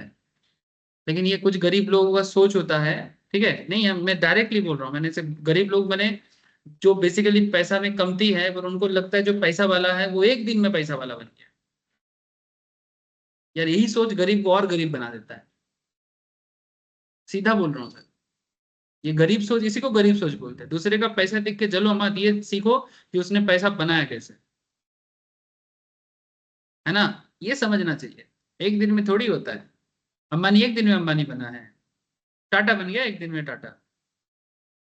उनको पता है जमशेदजी टाटा, जिन्होंने टाटा को बनाया, इन्होंने टाटा नगर में, जमशेदपुर में पहला फैक्ट्री लगाने से पहले, ऐसे तो जमशेदपुर पूरा ट्राइबल एंड महातो बेल्ट है, बैकवर्ड कास्ट और ट्राइबल लोगों का जगह है, एकदम पिछड़ा हुआ एरिया है, आज समझ में नहीं आएगा तुमको, ठीक है, आज तो जमशेदपुर बहुत ही खूबसूरत एक शहर है, मेरे नेटिव से काफी पास है, मैं बहुत बार जमशेदपुर, इवन मैं खेलने के लिए जमशेदपुर जाना पड़ता था मुझे, मेरा कोच भी पहला जमशेदपुर से ही था, ठीक है, मैंने जिनके पास में क्रिकेट सीखा था थोड़ा। तो जमशेदपुर में ये फैक्ट्री लगाने से पहले टाटा, ये लोग एक्चुअली गुजरात से बिलोंग करता था, बाद में शायद मुंबई में रहा है, लेकिन फैक्ट्री बनाने के टाइम पे टाटा नगर आया, मैंने जमशेदपुर आया, जगह का नाम कुछ और था, इनके नाम पे जगह का नाम जमशेदपुर हुआ है। अब ये जमशेदपुर में फैक्ट्री लगाने के लिए इन्होंने पहले स्टील प्लांट, ये बेसिकली टाटा के पास पहले एक्चुअली विवेकानंद के साथ बात हुआ था, स्वामी विवेकानंद के साथ, आप लोगों को ये सब पता ही नहीं है ठीक है। स्वामी विवेकानंद के साथ बात हुआ था, जमशेद जी का जहाज पे जा रहा था, विवेकानंद चिकागो जा रहा था, ये तो सुने हो इतिहास की किताब में Yes, sir. कि विवेकानंद एक रिलीजियस सभा में चिकागो जा रहा था अमेरिका में, उनको इनविटेशन मिला था हिंदू रिलीजियस के तरफ से, कोई सेंट अगर जाए और अपने धर्म के बारे में बोले, जहां पर वो जाके हिंदू हिंदू नहीं चिल्लाया, ह्यूमैनिटीज के बारे में बात किया, और तभी जाके विवेकानंद इतना पॉपुलर बना था। और आज भी इसीलिए मैं बोलता हूँ कि विवेकानंद आज के डेट में कितना इंपॉर्टेंट है। चलो वो अलग बात है। तो वो जहाज में जाते जाते ही जमशेद जी से मिला था और जमशेद जी के साथ बात हो रहा था, तो दोनों को देख के एक दूसरे की बात करके हो जाता है ना, इंडियन ही दिख रहा है भाई, अटैर देख के समझ में आ जाता है। तो दोनों बात करते करते, तो वो जहाज उस टाइम पे पहले चीन होके जापान होके फिर अमेरिका के लिए जाता था। तो जमशेद जी को पूछा कि क्या कहाँ जा रहे हो, तो बोलते हैं हम तो ट्रेडर हैं। उस टाइम पे टाटा कुछ नहीं था, वो ट्रेडर है, वो फॉरेन से, इवन जैसे मान लो आजकल हम लोग मैचेस यूज करते हैं, पेरेक बोलते हैं ना उसको, क्या बोलते हैं, पिन, जो दीवार में हम लोग ऐसे चारों तरफ लगा हुआ है ना, ये पेरेक वगैरह भी इंडिया में नहीं बनता था। ये सब चीजें इंडिया में पूरा लैग था, कुछ नहीं था हमारे पास, स्टील प्लांट ही नहीं था, पेरेक कहाँ से बनाएगा। तो वो क्या करता था, जापान से, चीन से, ये सब चीजें जहां पर भी मिलता था, वेस्टर्न कंट्रीज से, वो सब जहां पे मिलता था वहां से लेके आके इंडिया में बेचता था, एक्सपोर्ट इंपोर्ट करता था, ट्रेडिंग का काम करता था। पारसी है, दिमाग अलग लेवल में काम करता है।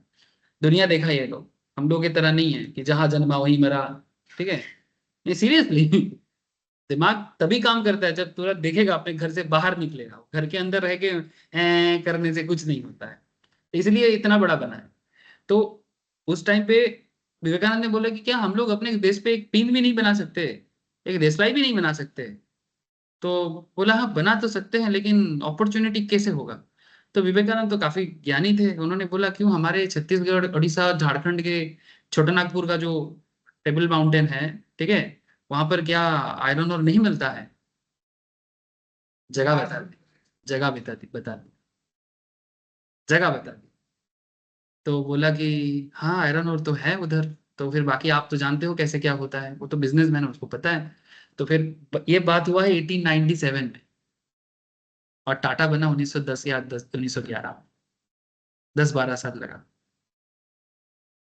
फिर लेकिन स्टील प्लांट बनाने के लिए जो टेक्नोलॉजी चाहिए वो नहीं था, उसके लिए जमशेद जी अमेरिका गए।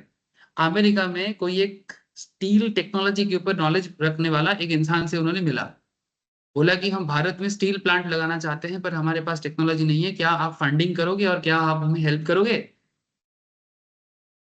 तो वो जो बंदा है अपने ऑटोबायोग्राफी में लिखता है कि ये जमशेद जी से जब मिला, वैसा एक पगड़ी वाला एटीट्यूड में, जो थोड़ा डिफरेंट है अमेरिकन के लिए, बोला पहले लगा कि बहुत ही गुस्सेल कोई बंदा होगा, फिर 2 मिनट बाद लगा कि बहुत ही कंपैशन है इसके दिमाग में, इसमें कि लोगों के लिए कुछ करना चाहता है। तो 2 बार देखा, 2 बार अलग अलग फीलिंग आया उनको। एक बार लगा कि बहुत ही पैशनेट बंदा है, गुस्से वाला है, कुछ करने के लिए पागल है। सेकेंड टाइम में लगा कि नहीं, ये लोगों के लिए कुछ करना चाहता है, बहुत ही भावुक है, दिलदार बंदा है, ठीक है। तो ये 2 बार जब फेस रीड करके उनको लगा कि भाई ये इसको जाना चाहिए, तो फिर उन्होंने एक ही बार में बोला हाँ हम आपके साथ इंडिया जाएंगे। उनका नाम मुझे भी याद नहीं आ रहा है, जो अमेरिकन इंजीनियर ने उनको सपोर्ट किया था, उसके कारण वो फिर जमशेद के साथ आया, आके फिर जाके ये जमशेदपुर का ये स्टील प्लांट बना। तो कितना दूर का सोच होता है। और छोटा सा चिंगारी विवेकानंद जी ने दे दिया था, और वो स्टील प्लांट और आज का टाटा, देख लो। राइट टू अंडरस्टैंड, एक दिन में कुछ भी नहीं हुआ है, और एक सेकंड में भी नहीं हुआ है, बहुत मेहनत लगा है, ठीक है। तो फार्म में pay for the plant in instalment. तो शुरू शुरू में क्या, जब से एकदम आज आज टाटा क्या है, टाटा एक कॉन्ग्लोमरेट है, इसके पास ऐसा कौन सा बिजनेस नहीं है, नमक से लेके गाड़ी, टेक्नोलॉजी, एआई। अभी आसाम में तो ये भी बनाएगा टाटा, क्या बोलते हैं उसको, जिसके लिए ताइवान जाना जाता है, सेमीकंडक्टर। yes, sir. गुजरात में 2 ही काम करा, सामने एक फैक्ट्री। असम में एक है, उसमें टाटा का बहुत बड़ा स्टेक है। सेमीकंडक्टर, ये आप लोगों का जो फोन से लेके लग्जरी कार तक जो ऑटोमेटिक सिस्टम है ना, उसको बोलते हैं सेमीकंडक्टर। वो सेमीकंडक्टर जिसके पास है वो बहुत इंपॉर्टेंट है। पूरा दुनिया में सेमीकंडक्टर है ताइवान के पास, इसलिए चाइना भी पागल है ताइवान को लेने के लिए, यूएस भी पागल है ताइवान के साथ रिलेशन रखने के लिए। ताइवान एक छोटा सा आइलैंड कंट्री है, लेकिन इतना पावरफुल है, जस्ट बिकॉज ऑफ इस सेमीकंडक्टर। जापान और अमेरिका ताइवान को सपोर्ट देता है, चाइना उसको लेने के लिए पागल है। जब भी चाइना ताइवान को अटैक करता है, अपने लिए लेना चाहता है, संगे संग जापान और अमेरिका का नेवी उधर साइड हो जाता है, एक जगह बना लेता है। एक टेक्नोलॉजी क्या खेल खेलता है सर। ठीक है, और उसी टेक्नोलॉजी का भी न्यू हब ताइवान के साथ इंडिया का बहुत बड़ा रिलेशन बना है। ताइवान के साथ इंडिया का रिलेशन अच्छा है। ताइवान अभी भारत में सेमीकंडक्टर के लिए सारा फैसिलिटीज डेवलप करेगा, जिसमें गुजरात में ऑलरेडी 2 मिल गया और आसाम को 1 मिला है। सोच सकते हो इंडिया का फ्यूचर अलग ही लेवल में जा रहा है, दिखता नहीं है कोई क्या हो रहा है। अरे अरे क्या हो रहा है, तुम क्या देखना क्या चाहते हो, क्या तुम किस लेवल में सोच रहे हो, बहुत कुछ हो रहा है, लेकिन क्या तुम्हारा सोच वहां तक जाता है। सर इसमें वर्ल्ड कोई नहीं, सर मोस्ट प्रोबेबली वही होने वाला है। तो इंडिया का डिमांड तो बढ़ जाएगा। ऑब्वियसली बढ़, तो ऐसे तुमको क्या लगता है ये इंडिया अभी आज कहाँ रिसेंटली यूक्रेन गया था, ठीक है। हर एक कंट्री क्यों मोदी को चाहता है कि हमारे पास है, आज कहाँ गया जानते हैं, आज गया है ब्रुनेई। ब्रुनेई कहाँ जानते हैं, इंडोनेशिया में। एक छोटा सा कंट्री है, उसका राजा दुनिया का सबसे बड़ा राजा है, आज भी 7,000 करोड़ का मालिक है, 7,000 करोड़। ब्रुनेई, ब्रुनेई का हिस्ट्री देख लेना, मैं ज्यादा नहीं बोलूंगा, वो अलग चर्चा हो जाएगा। आज उधर गया है, कहाँ इंडोनेशिया, कहाँ यूक्रेन, कहाँ मिडिल ईस्ट, हर कोई जा रहा है। क्या है भारत में, कुछ तो है। प्रॉब्लम यही है कि हम लोग खुद ही अपना पोटेंशियल को समझना नहीं चाहते, बस क्रिटिसाइज करने में बैठे हुए, है ना। मैं एक नॉर्मल बात कर रहा हूँ, लेकिन कुछ तो है रे बाबा। देखो ना, देख नहीं रहे हो, आंख उठा के देखो थोड़ा, अलग फालतू चीजों में माथा ना लगाए। क्या मैं किसी यूट्यूबर के बात सुन के आके बोलता हूँ, नहीं, मैं तो आपको फैक्ट्स के साथ बोल रहा हूँ। ठीक है, ध्रुव राठी अलग ही लेवल में क्रिटिसाइज करता है, चलो अच्छा है, हर साइड का होना चाहिए, यस सर, सिर्फ पॉजिटिव का सब। क्रिटिसाइजर होना चाहिए, मैं मानता हूँ। डेमोक्रेसी में ऑलवेज एक स्ट्रॉन्ग ऑपोजिशन, अपोज करने वाला होना चाहिए। तो पैसा कम रहने से क्या करना होगा और पैसा ज्यादा रहने से क्या करना होगा, यहाँ पर डिफिसिट के बारे में बात किया गया कि जब डिफिसिट होगा तब क्या करना है। एक लास्ट एडवाइस और इसके बाद एक question, general advice. Cash is an idle asset. Idle asset समझते हो, विथ ह्यूज अपॉर्चुनिटी। आइडल का मतलब क्या बोला था,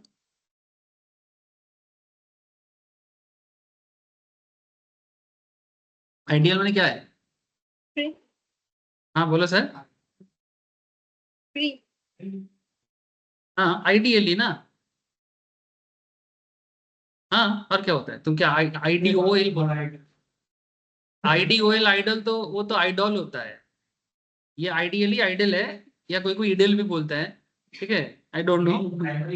हाँ आइडल नहीं, इसका मतलब है आलसी, या फिर ऐसे बोलो कि ये कोई काम का नहीं है, लेबर में यूज होता है, लेबर कॉस्टिंग में। Idle labour hour, idle labour hour माने जिस टाइम पे लेबर कोई काम नहीं करता है।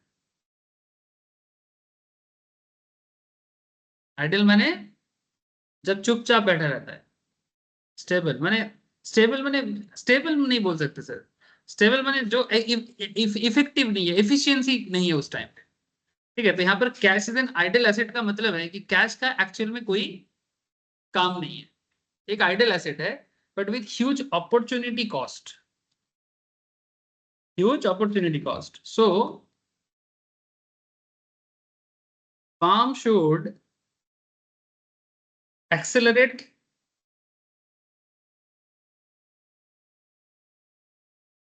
collection from debtor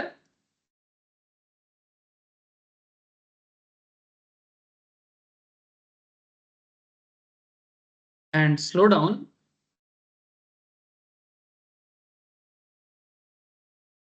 payment to creditors।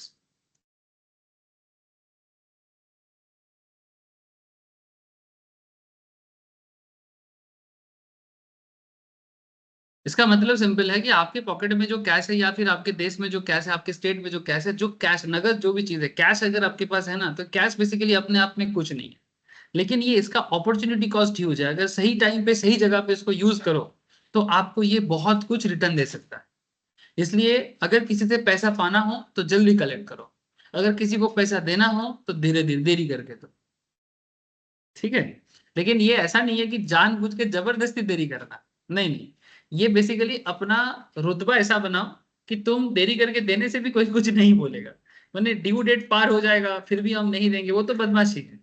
यहाँ पर बदमाशी का बात नहीं हो रहा है, बात हो रही है कि आप अपना एक ऐसा सिचुएशंस रेडी करो कि तो ताकि हर कोई आपके साथ बिजनेस करे, लेकिन आपको पेमेंट जल्दी करे, लेकिन आपको देरी करके देने से भी उनको कोई दिक्कत ना हो। ये एक तरह का मोनोपोली सिचुएशंस बोल सकते हो। ऐसे तो इकोनॉमिक्स बोलते हैं कि मोनोपोली ना बनाओ, बट अगर आपको पॉलिटिकल सिस्टम बोलते हैं कि monopoly is not good for, ठीक है। लेकिन अगर आपको बिजनेस में सक्सेसफुल होना है, आप हमेशा ऐसा ही कुछ करने का कोशिश करोगे कि ताकि आपका मोनोपोली हो। एज एन इंडिविजुअल हम हमेशा कोशिश करेंगे, है ना, कि मेरे पास ही सारा कस्टमर आ जाए, इसमें कोई बुराई नहीं है, होगा नहीं अलग बात है।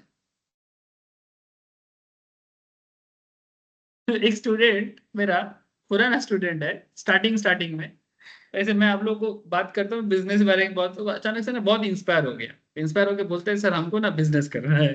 मैं बोले कर बिजनेस, ठीक है, तो क्या करेगा, स्टूडेंट हूँ, ज्यादा पैसा भी नहीं है। मैं बोली पापा से कुछ ले सकता है, बोले नहीं पापा से नहीं ले सकता, मैं ट्यूशन पढ़ाता हूँ, मेरे ट्यूशन के खर्चे से मैं कुछ पैसा यूज करना चाहता हूँ। बोले देख सोच ले भाई, बिजनेस है, पैसा डूबेगा तो फिर मेरे को नहीं बोलेगा। बोले नहीं नहीं आप इतना बिजनेस के बारे में बोलते हो, मेरे को बिजनेस करना है, ठीक है। तो मैं बोलता हूँ कि क्या करेगा, ऐसे उसको देख के उसका फेस रीड करके मेरे को लगा कि वो कुछ ऐसे बिजनेस उसको बोलना चाहिए तो थोड़ा सा जेंटल लुकिंग्स का हो, माने कोई हार्ड वर्क नहीं हो, लेकिन उसके मुंह से वो बात निकले तो लोग खराब नहीं बोलेगा।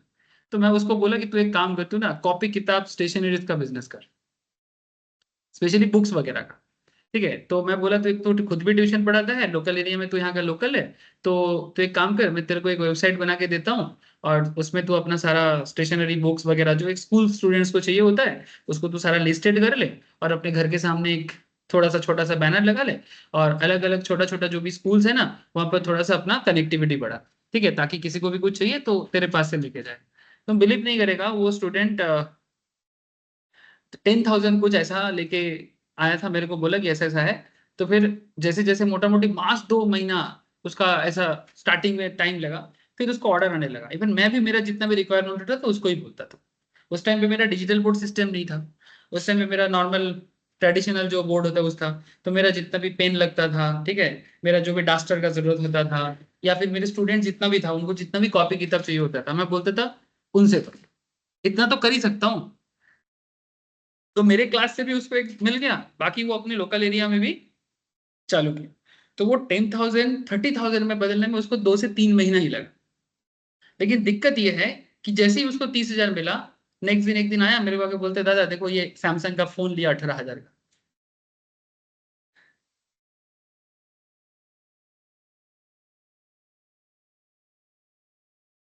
तो मैम मेरे को सीधा बोला कि इससे कुछ नहीं हो पाएगा।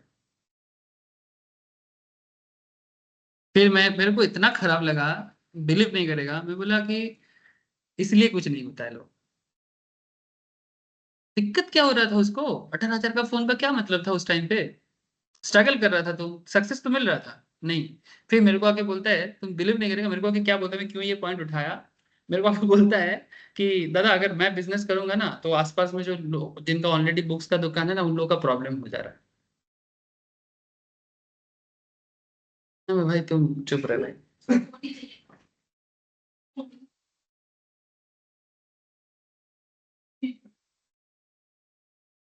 जस्ट बिलीव कर तुम, एक मिडिल क्लास सोसाइटी का बंदा 10,000 लगा के 30,000 कमाया, उसमें से 18,000 का फोन किया, एक भाई को कुछ जरूरत था उसका भाई को भी दी, ठीक है भाई को दे सकता है, नो प्रॉब्लम विद दैट।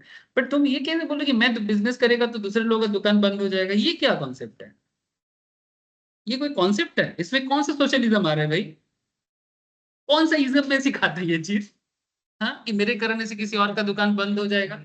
हाँ तुमको करना नहीं है, मेहनत लग रहा है ये बोलो समझ सकता हूँ, ठीक है, बिजनेस करना आसान नहीं है। लेकिन मैं बार बार प्रूव किया लोगों को, ऐसे बोलने से लोग इंस्पायर हो जाता है, और मैं चेतावनी देता बोलना आसान है करना आसान नहीं है, लेकिन हो नहीं सकता ये मत बोलना।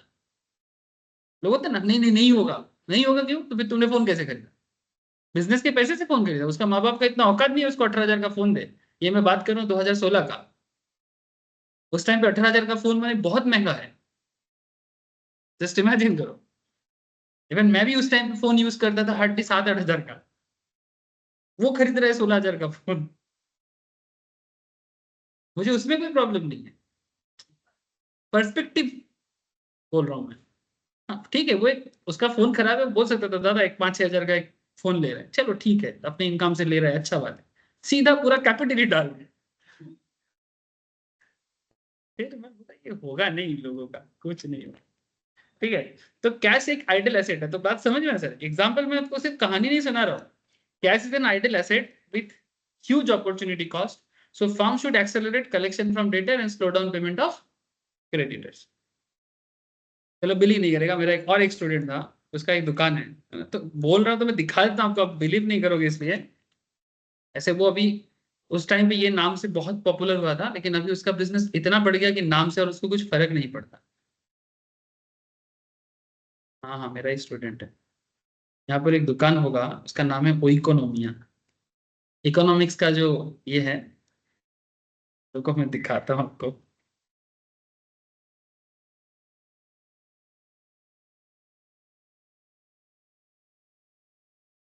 अपडेट करता है कि नहीं पता नहीं, बट मैंने उसको खोल के दिया था, न्यूटाउन में बड़ा हिट हुआ था। ये देखो, अभी इसी नाम पे उसने दुकान को लिस्टिंग किया था, बाद में उसने ज्यादा कुछ किया नहीं इसमें। ठीक है, कहाँ गया, इस एरिया में है कहीं पर। ठीक है, ये देखो, ये न्यू टाउन और केस्टपुर के एकदम जंक्शन पॉइंट में ये वाला। ठीक है, इसने, ये एक्चुअली पानी का काम करता था। ठीक है, और ये इकोनॉमिया नाम से उस टाइम पे इसने पूरा एरिया में, मैं बोला कि एक ऐसा नाम दे, फैंसी नाम दे, ताकि लोकल न्यू टाउन के जो फैंसी लोगों को थोड़ा पसंद आए। तो फिर उस तरह से पूरा दुकान का कनेक्शन लिया था। इसका बिजनेस गजब चलता है, ग्रोसरी स्टोर, वाटर सप्लाई, आज तो वाटर प्लांट भी बना दिया। मेहनती है, नाम से कुछ नहीं जाता। इतना मेहनती है, कर ले, देख रहे हैं सर, डी इकोनॉमी है। अभी इसको जरूरत नहीं पड़ता है सर, इतना अच्छा बिजनेस हो गया सर। लेकिन उस टाइम पे बहुत पूरा एकदम पैम्पलेट टैम्पलेट बना के, ठीक है, न्यू टाउन के अलग अलग, इवन मैं भी गया था उसका, उस बिजनेस पे क्या करना है, क्या बोलना है, क्योंकि मेरे आइडिया से बनाया था, तो इसलिए मेरे को बोले दादा आप जाओगे, मैं बोले अगर तू बोलेगा तो जाऊंगा एक दिन टाइम निकाल के। तो मैं भी सोसाइटी में जाके बात किया था लोगों के साथ कि हम लोग ऐसे ऐसे काम करते हैं, मैं ये नहीं बोला कि मैं कौन हूँ, मैं उसी का पार्ट हूँ ऐसे करके, कि हम लोग ऐसे ऐसे सारा चीजें, मैं ऐसे भी उसको ये आइडिया दिया था कि सुबह का तू पानी देता है, तो फिर तू ब्रेड भी सप्लाई कर सकता है, फ्रूट्स भी सप्लाई कर सकता है, मिल्क भी सप्लाई कर सकता है। मैंने एक घर का जितना, और साथ में वो ग्रोसरी, मैंने जितना चीज होगा वो सारा चीज होगा। उस टाइम पे ब्लिंकिट, जोमेटो कोई नहीं था। एक स्टूडेंट सारा दिन बाइक चलाता था, बिलीव नहीं करेगा, मैं बोलता था कि तुम एक काम करो, तुम लोग कितना दोस्त लोग है, तो बोलता है कि हम लोग 7-8 लोग हैं, सारा दिन बाइक लेके घूमते रहते हैं न्यू टाउन में। हम, तुम लोग एक काम करेगा, बाइक टैक्सी खोलेगा, उसके लिए तुम्हारा अगर पार्टी पॉलिटिक्स में थोड़ा हाथ है, थोड़ा जाओ ना काउंसिलर से बात करके, अपना गाड़ी को थोड़ा ये पीला रंग करके एक नंबर निकाल के, अगर ये पॉसिबल है, ठीक है, ऑफिस टाइम पे बस टैक्स बाइक टैक्सी बोल के रास्ते में उतारो। मैं 2015 का बात करता हूँ, तब ये नहीं था। Seriously I am not joking, तब ये सब कुछ भी नहीं था।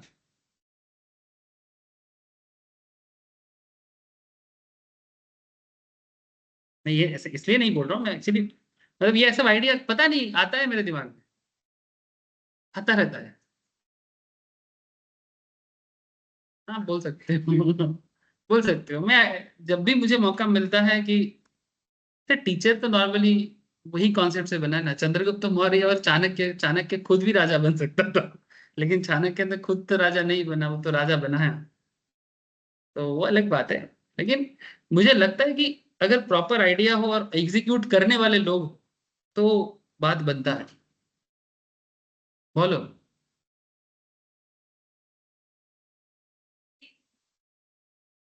এই এই বুঝতে পারছেন। মানে ওই জীবনটা ছিল এই জীবনটা কেন? सेटिस्फाइंग, अगर ऑब्जेक्टिव, देख अगर ज्यादा बोलेगा तुम लोग बोलेगा बड़ा बड़ा बात कर रहा है, इसलिए मैं नहीं बोलूंगा, एक्चुअली तुम समझ नहीं रहे हो। मेरे को एक आदत था कि लोगों को समझाने का, लोगों को दिशा देने का, ये बड़ा बात हो जाएगा, है ना। जॉब तो करता ही था मैं, ठीक है, लेकिन तो इजी था कॉम्पेरेटिवली, और ऊपर से मैं कोलकाता का भी नहीं हूँ, मुझे तो यहाँ पर अपना पहचान बनाना पड़ा। ठीक है, यहाँ पर ना तो मुझे मेरा पापा को कोई जानता है, मेरा दादा को कोई जानता है, कोई नहीं जानता आसपास में, कोई मेरे को इस तरह से नहीं जानता, क्योंकि मैं यहाँ पर पैदा ही नहीं हुआ। तो उन्हें पूछा इसलिए मैं बोल रहा हूँ। तो यहाँ पर अपना पहचान बनाना, फिर अपना स्किल के थ्रू से लोगों के साथ मिलना, फिर बात करना उस तरह से। लेकिन मैं इतना सोचा नहीं, मेरे को ये काम, मुझे लगा कि ऐसे मैम ने काफी मैंने मुझे समझाया, मैंने मैम ने कभी फोर्स नहीं किया। मैम बोला कि तुम कर सकते हो, तुम अपना स्किल्स के बेसिस में जा सकते हो। मेरा पहला प्यार था क्रिकेट, वो नहीं हुआ। ठीक है, फार्म का जो ट्रेडिशनल काम है वो मेरे को समझ में तो आता था, लेकिन कल्चर मेरे को पसंद नहीं था। जो फार्म कल्चर है वो मेरे को पसंद नहीं था, क्योंकि वहां पर जिस तरह से होता है वो मेरे को समझ में नहीं आ रहा था। मैं फील गुड नहीं होता था, सिंपल बात है। तो फिर मैं बोला कि तो फिर क्या किया जा सकता है। तो फिर मैं एक दिन डिसाइड किया, मैम के साथ बात किया। मैं रोज वापस आता था ऑफिस से, और रोज मेरा मुंह छोटा था, क्योंकि मैं सेटिस्फाइड नहीं था। तो मैम ने एक दिन मुझे बोला कि तुम क्या करना चाहते हो, देखो ना, जो मन है करो ना, क्या दिक्कत है। मैं तुमको कुछ बोल रहा हूँ क्या? जो ठीक है, अगर तुम, तो मैं कभी सोचा नहीं था, तुमने पूछा ना, कोचिंग करने को मैं सबसे बेकार काम समझता था। नहीं, मैम कभी जॉब नहीं किया। मैम तो एकदम फुल्ली टीचिंग मेंटेलिटी का ही है। ठीक है, मैम को पसंद था ये चीज, लेकिन मैम ने मेरे को इंस्पायर नहीं किया।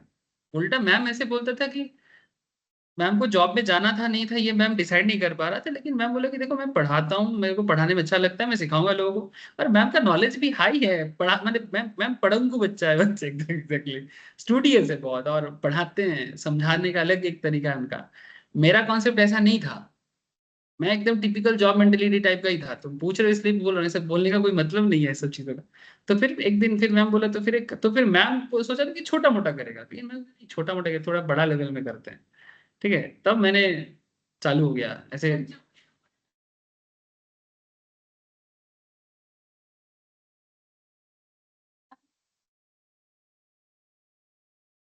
हाँ ऑब्वियसली, हाँ, ये चिंता तो था ही ना। लेकिन वही ना, इसको इसको बोलते हैं लॉ ऑफ अट्रैक्शन।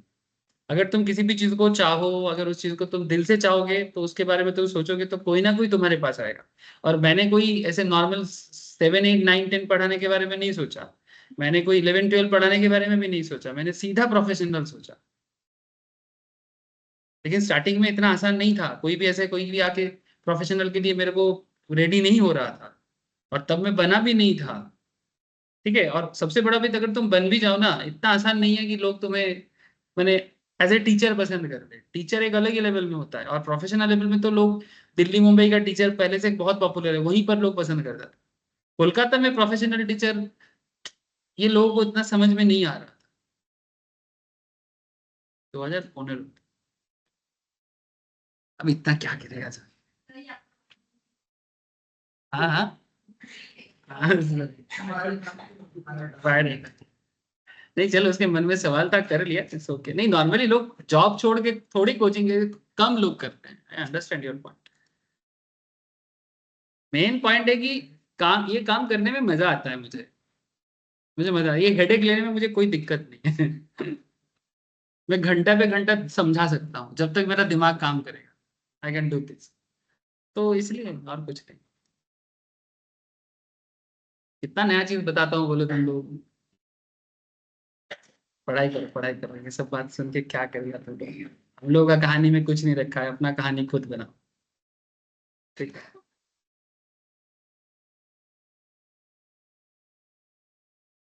नहीं सीरियसली, हर कोई किसी से इंस्पिरेशन नहीं होना, अपने से खुद इंस्पायर हो। मेरा जिंदगी में कोई इंस्पिरेशन नहीं है, मैं खुद ही खुद की इंस्पिरेशन। देखो, एक क्वेश्चन है, लिख लिया सारा चीज। चलो, following information is given to for Goodluck Limited. The company manufactures a product which sells for rupees 50 and variable cost of each unit is as follows. Material 26 का है, लेबर 8 का है, वेरिएबल ओवरहेड 2 का है। सर कैसे काम करेगा ये कॉन्सेप्ट, ये धीरे धीरे बताता हूँ। मटेरियल, लेबर, वेरिएबल ओवरहेड, फिर आता है फिक्स्ड ओवरहेड का डिटेल्स दिया है। ये ऑनलाइन में तुम लोग क्या कहानी किस समय खो तो नहीं गया तुम लोग। चलो सर, ये सब फालतू बातों में माथा मत करो। फिक्स्ड ओवरहेड एक्सक्लूडिंग डिप्रिसिएशन का कॉन्सेप्ट हम लोग वर्किंग कैपिटल में भी ओरिजिनल वर्किंग कैपिटल में देखे हैं. Fixed overhead excluding depreciation are budgeted at 5,500 per month payable on the 23rd of each month. Additional information, sales for the last 2 months of this year is नवंबर का 1000, दिसंबर का 1200. Sales for the last 2 months of this year, नवंबर में 1000, दिसंबर में 1200. फिर budgeted sales दिया है आपको. बजटेड है इसका मतलब सोच रहे हैं कितना सेल करेंगे, हुआ नहीं है, एक्चुअल नहीं है, बजटेड फिगर है, इतना करना चाहता है. जनवरी में 1400, फरवरी में 1600, मार्च में 1800, अप्रैल में 2000, मई में 2200, जून में 2600. Production quantities for the last 2 months of this year, नवंबर में 1200, दिसंबर में 1600. फिर बताया कि budgeted production unit for next year, जनवरी में 1600, फरवरी में 2000, मार्च में 24. इस तरह से डेटा दिया. Wages are paid in the month when output is produced. Wages उस मंथ में दिया जाता है जिस मंथ में आउटपुट को प्रोड्यूस किया जाता है. ठीक है. Variable overhead is paid 50% in the month when the cost is incurred and 50% in the following. Variable overhead माने जो वेरिएबल इनडायरेक्ट एक्सपेंसेस हैं उसके बारे में बोलता है. 50% इन the month when cost is incurred माने जब हो रहा है एक्चुअल खर्चा तब दे रहा है, और बाकी 50% नेक्स्ट मंथ में. Supplier of material are paid 2 months after the material is used in production. माने मटेरियल का प्रोडक्शन में यूज हो गया, उसके बाद जिसने मेरे को सप्लाई किया था उनका पेमेंट मैं क्रेडिटर को 2 महीना बाद पे करता हूँ. ठीक है. Customers are expected to pay at the end of the second month following sale. Customers normally मुझे पे करता है सेल करने के end of the second month following sale. That means 2 महीने बाद. सेकंड मंथ माने 2 महीना हो गया. New machine is scheduled for January costing rupees 34,000. एक नया मशीन खरीदना है जनवरी में. This is to be paid for the February. New machine scheduled for January costing 34,000. This is to be paid for in February. मैंने इसका payment करना है फेब में. And old machine is to be sold for cash in January for rupees 1200. Company expects to have cash balance 35,500. On 1st January, you are required to prepare a month by month cash budget for the first 6 months of the next year. Month by month का करना है, next month का पहला 6 महीने का budget बनाना है. और एक चीज दिया है, discuss the action management might take in the light of cash budget. You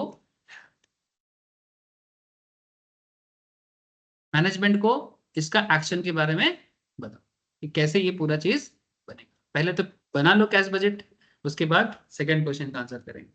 यही फाइनेंस में थोड़ा स्पेशल है. बाकी तो कॉस्टिंग में भी वो होता है, बट फाइनेंस में नॉर्मली ये क्वेश्चन पूछ लेते हैं मैनेजमेंट से क्या डिस्कस करोगे. ये फाइनेंस में स्पेशल पॉइंट आ जाता है. बाकी और कोई ज्यादा डिफरेंस नहीं है.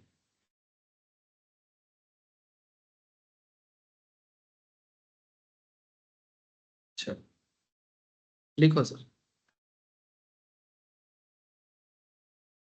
Cash budget.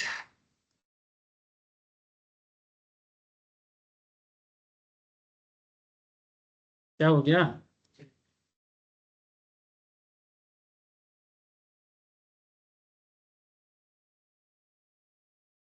Cash budget for the first 6 months. For the first 6 months.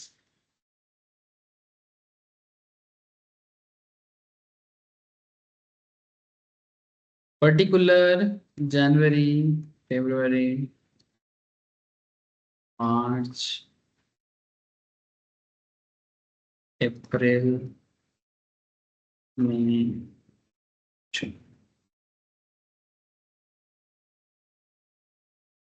ऐसे इसने मुझे पूछा कि सर आपने कोचिंग क्यों खेला. बहुत लोग ना जो मेरे घर पे रिलेटिव्स है ना, ये सब कोचिंग वोचिंग नहीं समझता है. तो मेरे को जब पूछता है ना कि बाबू तुम कोचिंग क्यों खोला, पढ़ाते क्यों हो, तो मैं बोलता हूँ मेरे को जॉब नहीं मिला. ठीक है, सीधा बोलता हूँ. क्या उनको क्या तुम कहानी सुनाएगा, हाँ कि इसलिए मैं सीधा बोलता हूँ मेरे को नौकरी नहीं मिला रहा है इसलिए कोचिंग खोला.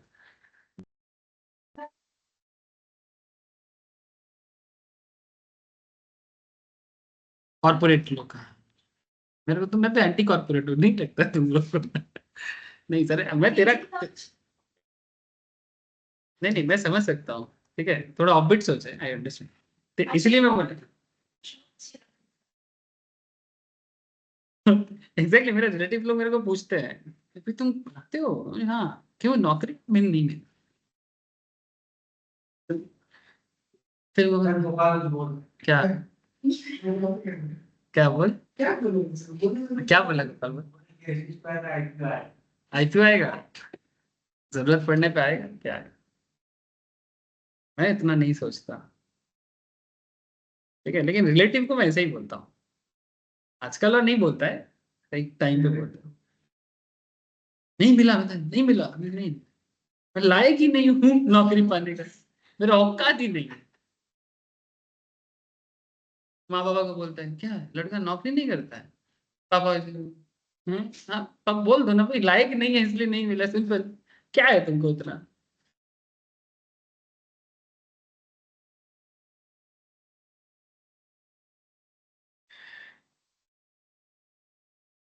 इतना बड़ा डेजिग्नेशन लेके नौकरी करने लगे।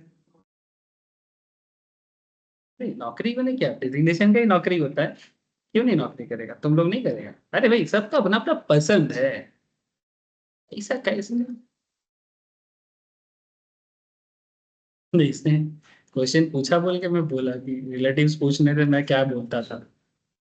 चलो, कलेक्शन फ्रॉम कस्टमर, पहले रिसिप्ट चाहिए ना, तुम लोगों को पता है, बेसिक फॉर्मेट दिखाया था। पहले रिसिप्ट ढूंढेंगे, तो बताओ मुझे रिसिप्ट हमें कैसे कैसे मिलता है। मैं क्वेश्चन दिखा रहा हूँ, फटाफट मुझे देख के बताओ।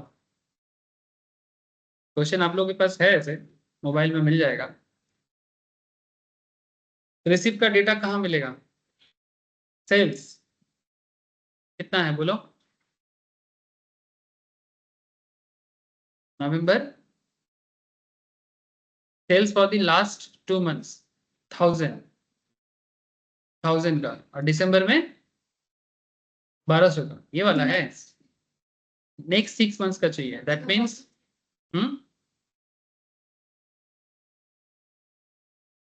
बोलो। The product information is given, good luck to company manufacture product with, हाँ बोलो हाँ। हाँ, तो जो बजटेड प्रोडक्शन कंज्यूमर डिक्लाइन करेगा। हाँ तो करो ना। हाँ तो बजटेड डिक्लाइन कर लो। हाँ तो वही मैं बोल रहा हूँ कि किसके साथ किसको मल्टीप्लाई, 50 नीचे करेंगे और, अच्छा करो। हाँ, वो तो बजटेड प्रोडक्शन यूनिट्स तो नेक्स्ट ईयर लिखा हुआ है ना। हाँ 1600 लिखा हुआ है यूनिट्स। 1600 into 50। 16 से 50 जनवरी में आएगा। क्वेश्चन में एक पॉइंट था, भूल रहे हो सर, इसको इसी को तो आपको मैंने कनेक्ट करना है। उसका सेल्स के बारे में क्या बोला था, customer expected to pay at the end of second month following sale. तो आपके कैश बजट में अगर कस्टमर तुम्हें सेकेंड मंथ में पे करता है, तो नवंबर का पेमेंट तुमको कब मिलता है, नवंबर का पेमेंट जैन में मिलता है। Yes sir. है ना, तो जनवरी का पेमेंट तो मार्च में मिलेगा। यस है ना, तो रिसिप्ट तुम कैसे करोगे, तुम तो रिसिप्ट चाहिए तुमको, कलेक्शन फ्रॉम कस्टमर। तो इसका मतलब ये जो नवंबर का कितना था 1000, 1000 इंटू 50 कब मिलेगा। सर। 100 क्यों, यूनिट्स तो वहाँ पर है ना, production quantities for the last 2 months of the year. कहाँ सेल्स का बोल रहे हैं ना, ये 1000 sales for the last 2 months दिया है, last 2 months of this year बोला है 1000 and 1200, और budgeted sales for the next year का दिया है ऐसा करके।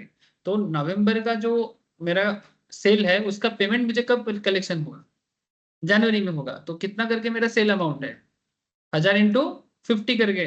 ठीक है, तो मेरा सिंपल कहने का मतलब है सर कि ये जो जनवरी में मैं कलेक्शन फ्रॉम कस्टमर करूंगा, इसमें एक चीज ब्रैकेट में लिख दो कि लैग ऑफ 2 मंथ्स, है ना, लैग ऑफ 2 मंथ्स, 2 मंथ्स छोड़ छोड़ के मिलता है। तो इसका मतलब है कि जनवरी में तुम जो पेमेंट रिसीव करेगा वो जनवरी का नहीं है, वो तो नवंबर का है। तो ये इस तरह से यहाँ पर आ जाएगा 50,000।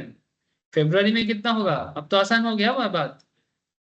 सर वहाँ पर तो सेल्स लिखा हुआ है। कहाँ पर, sales for the last 2 months of this year, sales लिखा है, तो सेल्स को हम 50 से मल्टीप्लाई कर, किससे करेगा फिर। यूनिट तो नहीं लिखा हुआ है। सर यहाँ पर ये यूनिट ही है, एडिशनल इन्फॉर्मेशन, ये 1000 का सेल्स नहीं है। यहाँ पर एक्चुअली क्वेश्चन में क्या बोला था, product with sales for ₹50 and variable cost ऐसा ऐसा दिया है। तो सेल प्राइस 50 और नंबर ऑफ सेल का यूनिट यहाँ पर 1000 है, इसका मतलब है कि 1000 यूनिट इंटू 50, इसका ही मतलब है, 1000 सेल्स थोड़ी है। सेकंड वाला बता, 12,000 इंटू 50। ये कुछ बातें समझना पड़ता है सर। 60,000 मार्च का 14,000 इंटू 70, 16,000 इंटू 5, 80 ऐसा करके 18,000 का 90,000, फिर लास्ट 1 लाख आएगा 2,000 का, है ना? समझ में आ रहा है सर?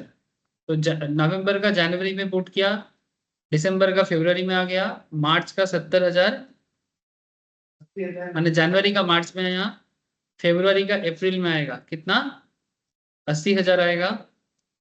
और क्या होगा सर? 90,000 आएगा। ये किसका है? ये मार्च का है। और जून, जून माने अप्रैल का जून में आएगा 1 लाख। তুই বুঝতে পারলি? জাস্ট যে অ্যামাউন্ট গুলো যখন আছে তার 2 মাস পরে পরে पेमेंट पाচ্ছি, तो कलेक्शन फ्रॉम कस्टमर বা कलेक्शन फ्रॉम डेटर ऐसा भी बोल सकते हैं। ठीक है, तो इतना हो गया। अच्छा, और क्या कलेक्शन हुआ है? एक बार मुझे क्वेश्चन चेक करके बता सकते हो? Yes sir. बोलो। कलेक्शन में वो न्यू मशीन का है, न्यू मशीन को बेच के ओल्ड मशीन को बेच के कुछ अमाउंट है। An old machine is to be sold for cash in January for ₹1200। इसका मतलब 1200 का एक मुझे कैश मिला है, तो ये भी हम लोग यहाँ पर पॉइंट आउट करेंगे। Very good sir. तो सेल ऑफ ओल्ड मशीन,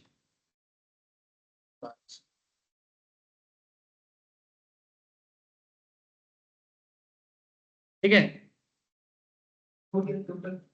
और कुछ नहीं है सर कलेक्शन में, और कुछ नहीं है, बस टोटल करो, टोटल रिसीट बनाओ सर। हर किसी का एक एक अलग अलग करके करो। जैसे फिर पहला वाला केस में, अच्छा ये कब मिला है रिसीट बोला है कुछ? हाँ जनवरी में हुआ है, तो जनवरी में ही 1200 पुट करना। तो इसका मेरा हो जाएगा 51,200, इसका हो जाएगा 60,000, जैसा है बस पुट करना है। इसका हो जाएगा 70,000, इसका हो जाएगा 80,000, फिर नेक्स्ट वाले का हो जाएगा 90,000, और लास्ट में हो जाएगा 1 लाख। ठीक है, 1 लाख हुआ। Okay, payment. अब पेमेंट साइड को जाना है सर। अब पेमेंट साइड में लिए जाने के लिए क्या करना, देखना है कि पेमेंट टू सप्लायर्स क्या क्या हुआ है। आप लोग मुझे थोड़ा हेल्प करके बताओ सर, पेमेंट टू सप्लायर्स का क्या सिचुएशन है? पेमेंट सप्लाई में हाँ, नहीं किए सप्लायर को पेमेंट। Suppliers of material are paid 2 months after the material is used in production. ठीक है, 7 नंबर पॉइंट पे सीधा सीधा इसका बोला है कि paid in 2 months after the material is used for production. तो आपको यहाँ पर बजटेड प्रोडक्शन तो दिया है, अरे बजटेड प्रोडक्शन तो दिया है 1600, 2000, 2400 ऐसा करके। बस आपको नवंबर दिसंबर का भी दिया है। यूनिट कॉस्ट कुछ बोला है? यस सर 26 मटेरियल का बोला है देखो 26 टका, लेबर का बोला है 8 टका, वेरिएबल ओवरहेड का बोला है 2 टका। तो प्रोडक्शन में क्या करेंगे, पूरा के साथ इंटू करेंगे कि ठीक 26 के साथ इंटू करेंगे?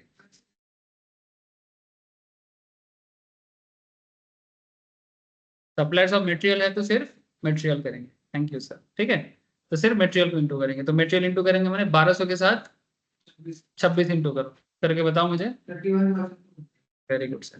तो इसमें हम लोग सिंपल इतना बोलेंगे, अच्छा इसमें ये चीज लिख देना sir, payment to suppliers lag कितना है? लैग बहुत जरूरी है, लैग का हिसाब गड़बड़ करेगा तो पूरा चीज गड़बड़ हो जाएगा। तो इसमें क्या हो जाएगा 31,200, कहाँ से आया क्लियर हुआ?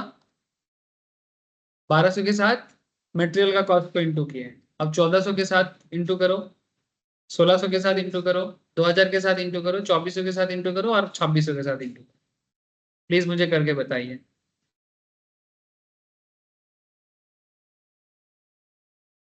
31,200 सेकेंड वाला कितना होगा? कैलकुलेटर यूज कर बाबू।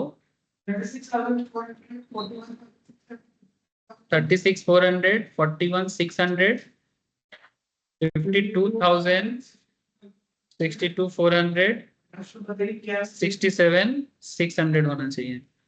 ये आई थिंक 2600 के साथ होगा अप्रैल का।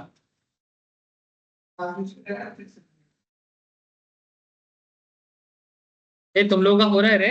अनीशा, अभिजीत, कोनिका, नील, शालिनी, सनोन, बोलो सर। Yes sir. ठीक है, थोड़ा आवाज भी दे दिया करो बीच बीच में। अच्छा, नेक्स्ट क्या होगा बोलो? पेमेंट ऑफ सप्लायर्स हो गया, नेक्स्ट क्या आएगा? Payment of wages.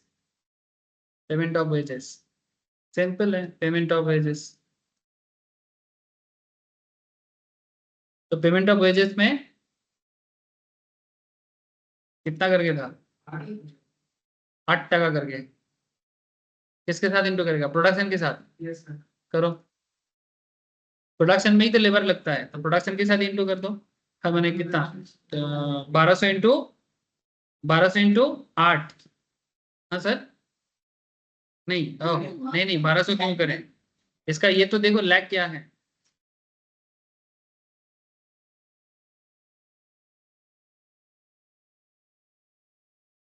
Which is paid in the month when output is produced. इसका मतलब जनवरी का जनवरी में है, फरवरी का फरवरी में है, वैसा ही करके है। इसका मतलब ये होगा कि हमें नवंबर दिसंबर का डेटा देखना ही नहीं है। 1600 इंटू 8 करो। Very good. इसका इंटू 8 करो, जिस मंथ का लेबर है उसी मंथ पेमेंट हो रहा है सर। लेबर लोग मार देगा। तो पहला जनवरी का हो जाएगा 12,800, फरवरी का हो जाएगा 16,000, मार्च का 19,200। Very good. अप्रैल का 20,800। और बताओ, मई का 19,200, जून का। चलो बढ़िया है। पेमेंट ऑफ वेजेस हो गया, पेमेंट ऑफ ओवरहेड दे दो।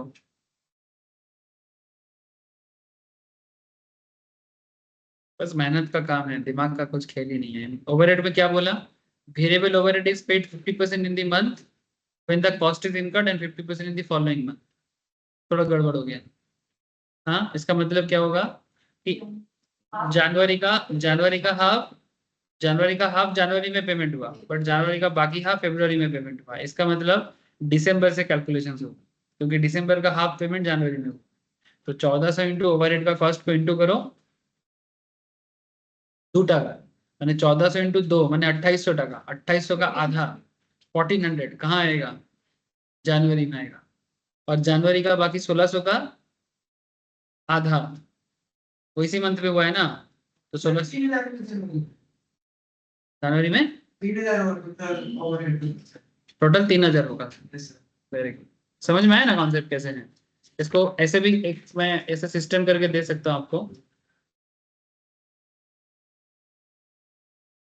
पेमेंट ऑफ वेरिएबल ओवरहेड, इसका एक वर्किंग बना लो। अगर किसी को ऐसा समझ में नहीं आ रहा है तो एक वर्किंग बना लो।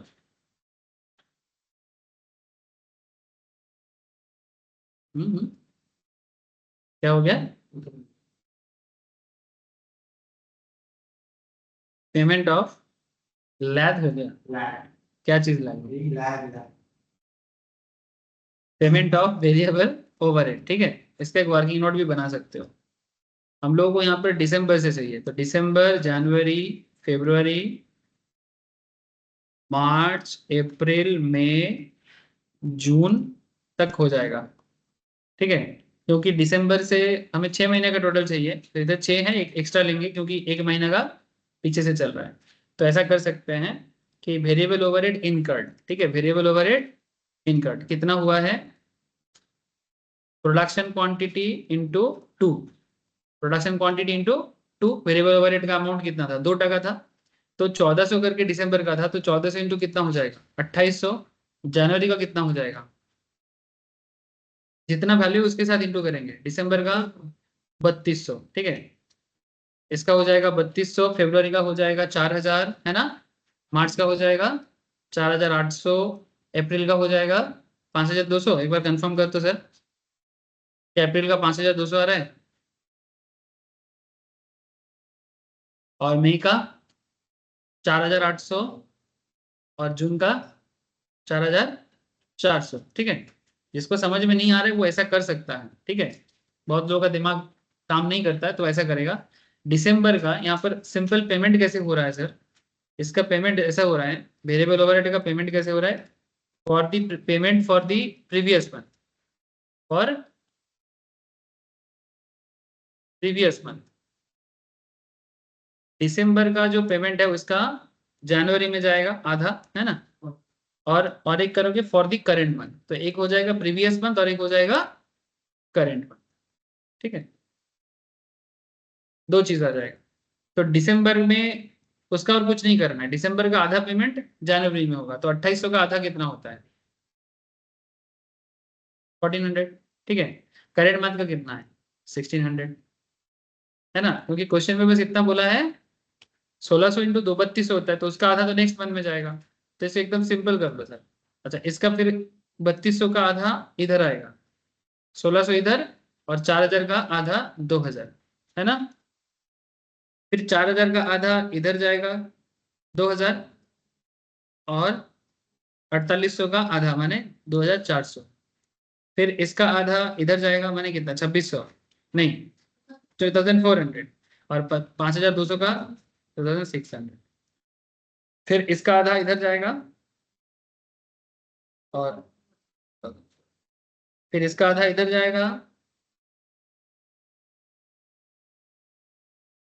सारा कैलकुलेशन निकल गया। ये उसके लिए अच्छा है जिसको समझ में, मैंने डायरेक्टली जो समझ नहीं पा रहे उनके लिए मैंने किया। और अगर आप ऐसा करते हो तो वर्किंग नोट के हिसाब से कॉपी में मेंशन कर देना, इसका 3000, इसका 3600, इसका 4400, 5000, 5000, 4600। ठीक है, this is for easy presentation. बुझते मेरे चीज, एक्चुअली जो समझ में आ रहा था उसी को अगर कोई कैलकुलेट करके फटाफट कर लेगा तो उसको मैंने गलती होने का चांसेस कम हो जाएगा, क्योंकि इतना सारा कैलकुलेशन अगर प्लस माइनस में गड़बड़ हो सकता है, तो अगर आप ऐसे वर्किंग नोट बना लो तो गलती होने का चांसेस कम हो जाएगा, और कुछ नहीं है। कोई चीज, अब एक काम करो, यहाँ पर पेमेंट ऑफ ओवरहेड का कॉन्सेप्ट जो था वहां पर एक काम करो, वर्किंग नोट 1 बोल के लिख दो, और यहाँ पर हम लोग कल कुछ नहीं दिखाएंगे, सीधा पुट कर देंगे 3000, 3600, 5000, 4600। ठीक है, ओवरहेड हो गया, और कुछ पेमेंट है क्या, ये पेमेंट ऑफ वेरिएबल ओवरहेड था, फिक्स्ड ओवरहेड भी है। क्वेश्चन में देखो, ये देखो फिक्स्ड ओवरहेड माने फिक्स्ड एक्सक्लूडिंग डिप्रिसिएशन, बोल ही दिया है, माथा नहीं लगाना है। और budgeted 5500 per month, payable on the 23rd of each month, 23rd of each month पे पेमेंट होता है, इसका मतलब हर महीने का 5500, माथा ही नहीं लगाना, हर महीने 5500 टका मेरा फिक्स्ड ओवरहेड का खर्चा है। जैसे रेंट हो सकता है ना, रेंट एक इनडायरेक्ट एक्सपेंस है ना, वो फिक्स्ड है, अगर तो फिक्स तो देना ही पड़ेगा।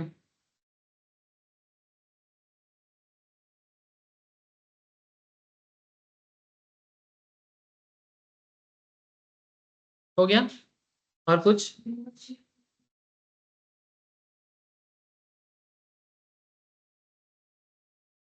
हाँ, इसमें एक प्रॉब्लम है, new machine is scheduled for जनवरी, जिसका कॉस्टिंग है 34,000 का, पेमेंट होगा फेब्रुवरी में, तो 34,000 का एक पेमेंट फेब्रुवरी में करना है, पेमेंट फॉर प्लांट, है ना, या न्यू मशीन 34,000 का कब करना है पेमेंट, फेब्रुवरी में, बस काम खत्म, पैसा हजम। फीस टोटल करके मुझे बताओ, गोपाल का हो गया होगा बता दो, तमाम कोई भी बताओ सर। 52,500,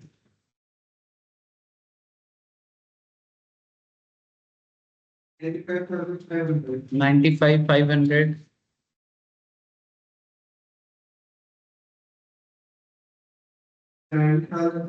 70,700,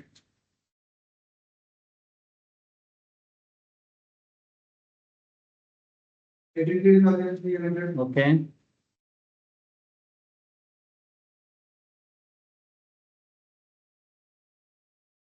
92,100 और 95,300। 92,100, ठीक है, और लास्ट वाला 95,300, लास्ट में हमें चाहिए नेट कैश फ्लो, ठीक है, क्या चाहिए, नेट कैश फ्लो। तो रिसीप्ट और पेमेंट का डिफरेंस करके बताओ। अगर पॉजिटिव आएगा तो पॉजिटिव करेंगे, नेगेटिव आएगा तो नेगेटिव करेंगे।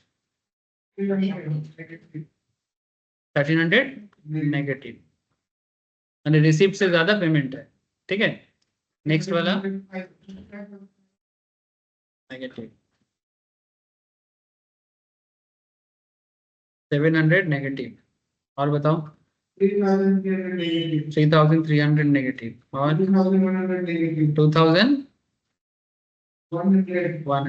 हाँ ठीक है। अच्छा, अब इसमें एक पॉइंट है सर, हम लोग यहाँ पर एक चीज देखे थे कि the company expects to have a cash balance on 35,500 on 1 January, यानी ईयर के स्टार्टिंग में हम कैश बैलेंस ओपनिंग रखना चाहते हैं 35,500, ठीक है। तो इसका मतलब हम ओपनिंग बैलेंस का पता चल रहा है। तो अगर ओपनिंग बैलेंस मेरा, ओपनिंग कैश बैलेंस जनवरी में 35,500 है, ठीक है। तो अगर जनवरी में 35,500 है तो क्या मुझे बता सकते हो आप फरवरी में क्या होगा, क्या होगा बोलो। 34,200 कैसे किया, क्या माइनस क्या किया इसमें से, नेट कैश फ्लो का जनवरी वाला पार्ट। मैंने एक्चुअली हम चाह रहे थे ये नेट कैश फ्लो क्या हो रहा है, 1300 कम हो रहा है। तो 1300 अगर कम हो रहा है तो फिर मेरा नेक्स्ट मंथ में क्या हो जाएगा, बैलेंस कम हो जाएगा। तो 35,500 से 1300 माइनस हो गया। तो नेट कैश फ्लो का नेक्स्ट पार्ट क्या हो जाएगा, सॉरी ओपनिंग कैश बैलेंस का फरवरी का ओपनिंग कितना होगा 34,200। मार्च का ओपनिंग क्या होगा 1300, क्योंकि 35,500 यहाँ पर खर्चा है तो फिर 1300 नेगेटिव, मैंने कैश नेगेटिव हो गया। अच्छा, फिर पॉजिटिव 2000, नेगेटिव ही तो होगा, हाँ 1300 और 700 नेगेटिव 2000, और नेगेटिव 5,300। लास्ट में क्या होगा 2000, ठीक से बोल। 5,300 प्लस 4,700 कितना हो रहा है, ये 5,300 हुआ ना, 2,000 और 2,100 नहीं तो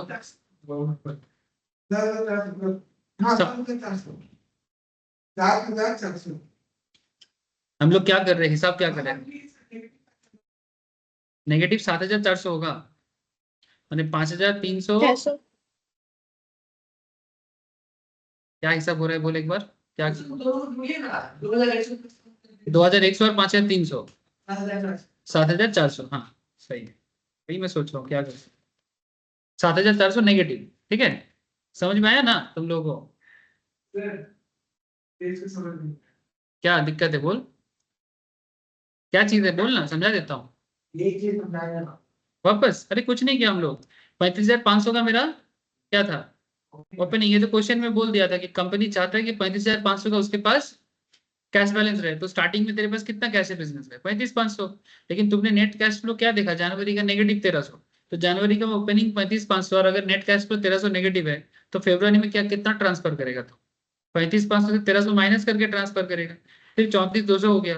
लेकिन 34,200 पॉजिटिव है इधर, ठीक है, लेकिन तेरे पास 35,500 का ऑलरेडी नेगेटिव कैश बैलेंस है पहले से फरवरी का।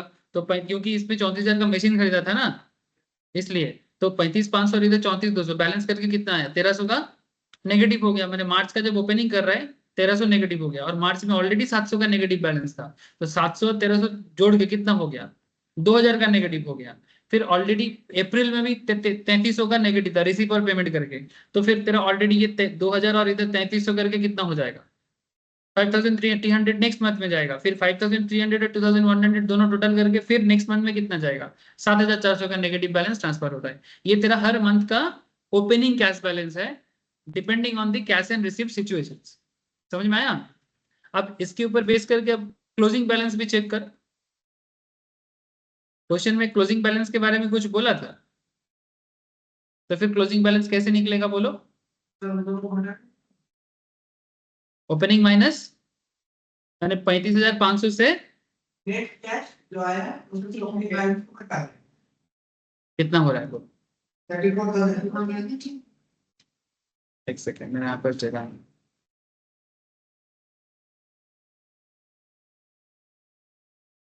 क्लोजिंग कैश बैलेंस, ठीक है, क्लोजिंग कैश बैलेंस। तो क्लोजिंग कैश बैलेंस का क्या सिचुएशन है जनवरी में, किससे किसको हटाया सर? ओपनिंग कैश बैलेंस कितना है हम लोग का, तेज समझ ले, ओपनिंग कैश बैलेंस कितना है 35,500, इसमें से किसको हटा रहे हैं सर?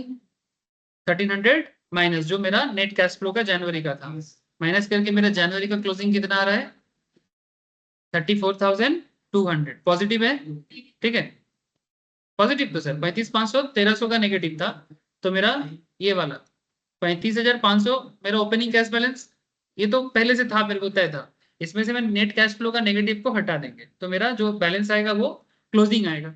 ओपनिंग से नेट कैश फ्लो को हटा देने से क्या मिलता है? क्लोजिंग मिलता है। तो 34,200 मेरा क्या हो गया जनवरी का क्लोजिंग बैलेंस। फेब्रुवरी का कितना हो जाएगा 1,300, कैसे कर रहे हैं 34,200 से 35,500 कहां से मिला, ये रहा नेट कैश फ्लो। तो 34,200 से जब तुम ये 35,500 को माइनस करोगे तो तुम्हारा क्लोजिंग बैलेंस वापस आ जाएगा, ठीक है, समझ में आया कि नहीं आया? बस एक के बाद एक माइनस करते जाओ ऑटोमेटिक हो जाएगा। तो फरवरी का क्लोजिंग कितना है 1,300 नेगेटिव, 2,000 का नेगेटिव, 5,300 नेगेटिव, 7,400 नेगेटिव, और लास्ट में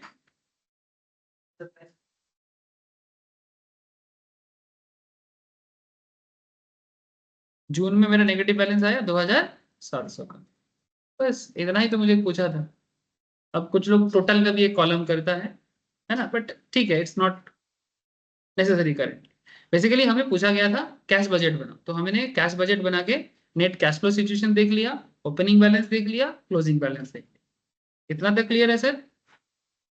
हो जाएगा ना? तो कुछ भी नहीं है इसमें, सिंपल है, बहुत इजी चीज है कैश बैलेंस, कैश बजट। लेकिन इसमें जो सेकेंड पार्ट है ये मैं नेक्स्ट क्लास में आपको एक्स्ट्रा क्लास में समझाता हूँ कि इस पूरा चीज पे आपको सेकेंड पार्ट का आंसर जो है उसी में थोड़ा सा आपको दिमाग लगाना पड़ेगा, ठीक है। नेक्स्ट क्लास में मैं कैश बजट का ये प्रॉब्लम सॉल्व करा के एक दूसरा टॉपिक स्टार्ट करूंगा, रिसीवेबल मैनेजमेंट या क्रेडिटर्स मैनेजमेंट स्टार्ट करूंगा। और एक चीज सर, मैं कुछ होमवर्क दूंगा कैश बजट के ऊपर, प्लीज सॉल्व करके लेके आना, ठीक है। थर्सडे कोई एक्स्ट्रा क्लास रहेगा ना 3:30 या 4 बजे, उसी दिन करके लाना, ठीक है। सर हाँ बोलो सर। सर बोल रहे थर्सडे का क्लास क्या थोड़ा आप पहले करा सकते हैं? पहले मैंने कितना पहले बाबू? मतलब जैसे सुबह के टाइम पे या फिर 3 बजे से। सुबह तो नहीं होगा, सुबह तो दूसरा क्लास चलता है। अच्छा, तो साढ़े फिर क्या 3 बजे से हो सकता है? 3 बजे थोड़ा अर्ली हो जाएगा। Okay sir, bye. एक्चुअली मेरा क्लास खत्म होते होता नहीं सर, मैंने सुबह का जो थर्सडे वाला क्लास मेरा चलता है उसमें मैं साढ़े हाँ, नौ से लेके पूरा 2 बजे तक चलता है। उसके बाद में फिर 1 घंटा मुझे को हार्डली खाना पीना और अच्छा, रेस्ट चाहिए होता है, इसलिए मैं कम से ठीक कम है ठीक साढ़े है तीन सर, कोई पौने बात चार नहीं। से स्टार्ट करता हूँ मैंने एक्चुअली, और गैप नहीं। क्योंकि तेरे दिक्कत क्या हो रहा है बाबू? नहीं, एक्चुअली वो क्लास ना मेरा मिस हो जा बाय रहा है, सर। मेरा उसके बाद क्लास रहता है ना सर, तो हमको जाना पड़ता है जल्दी, तो मेरा वो मिस हो जा रहा है इसी वजह से। ठीक है, थोड़ा सा ट्राई करना बाबू, एक्चुअली मेरे को ना हाँ हाँ, पढ़ाने ठीक के है सर। मैं इतना शेड्यूल टाइट रहता है कि मैं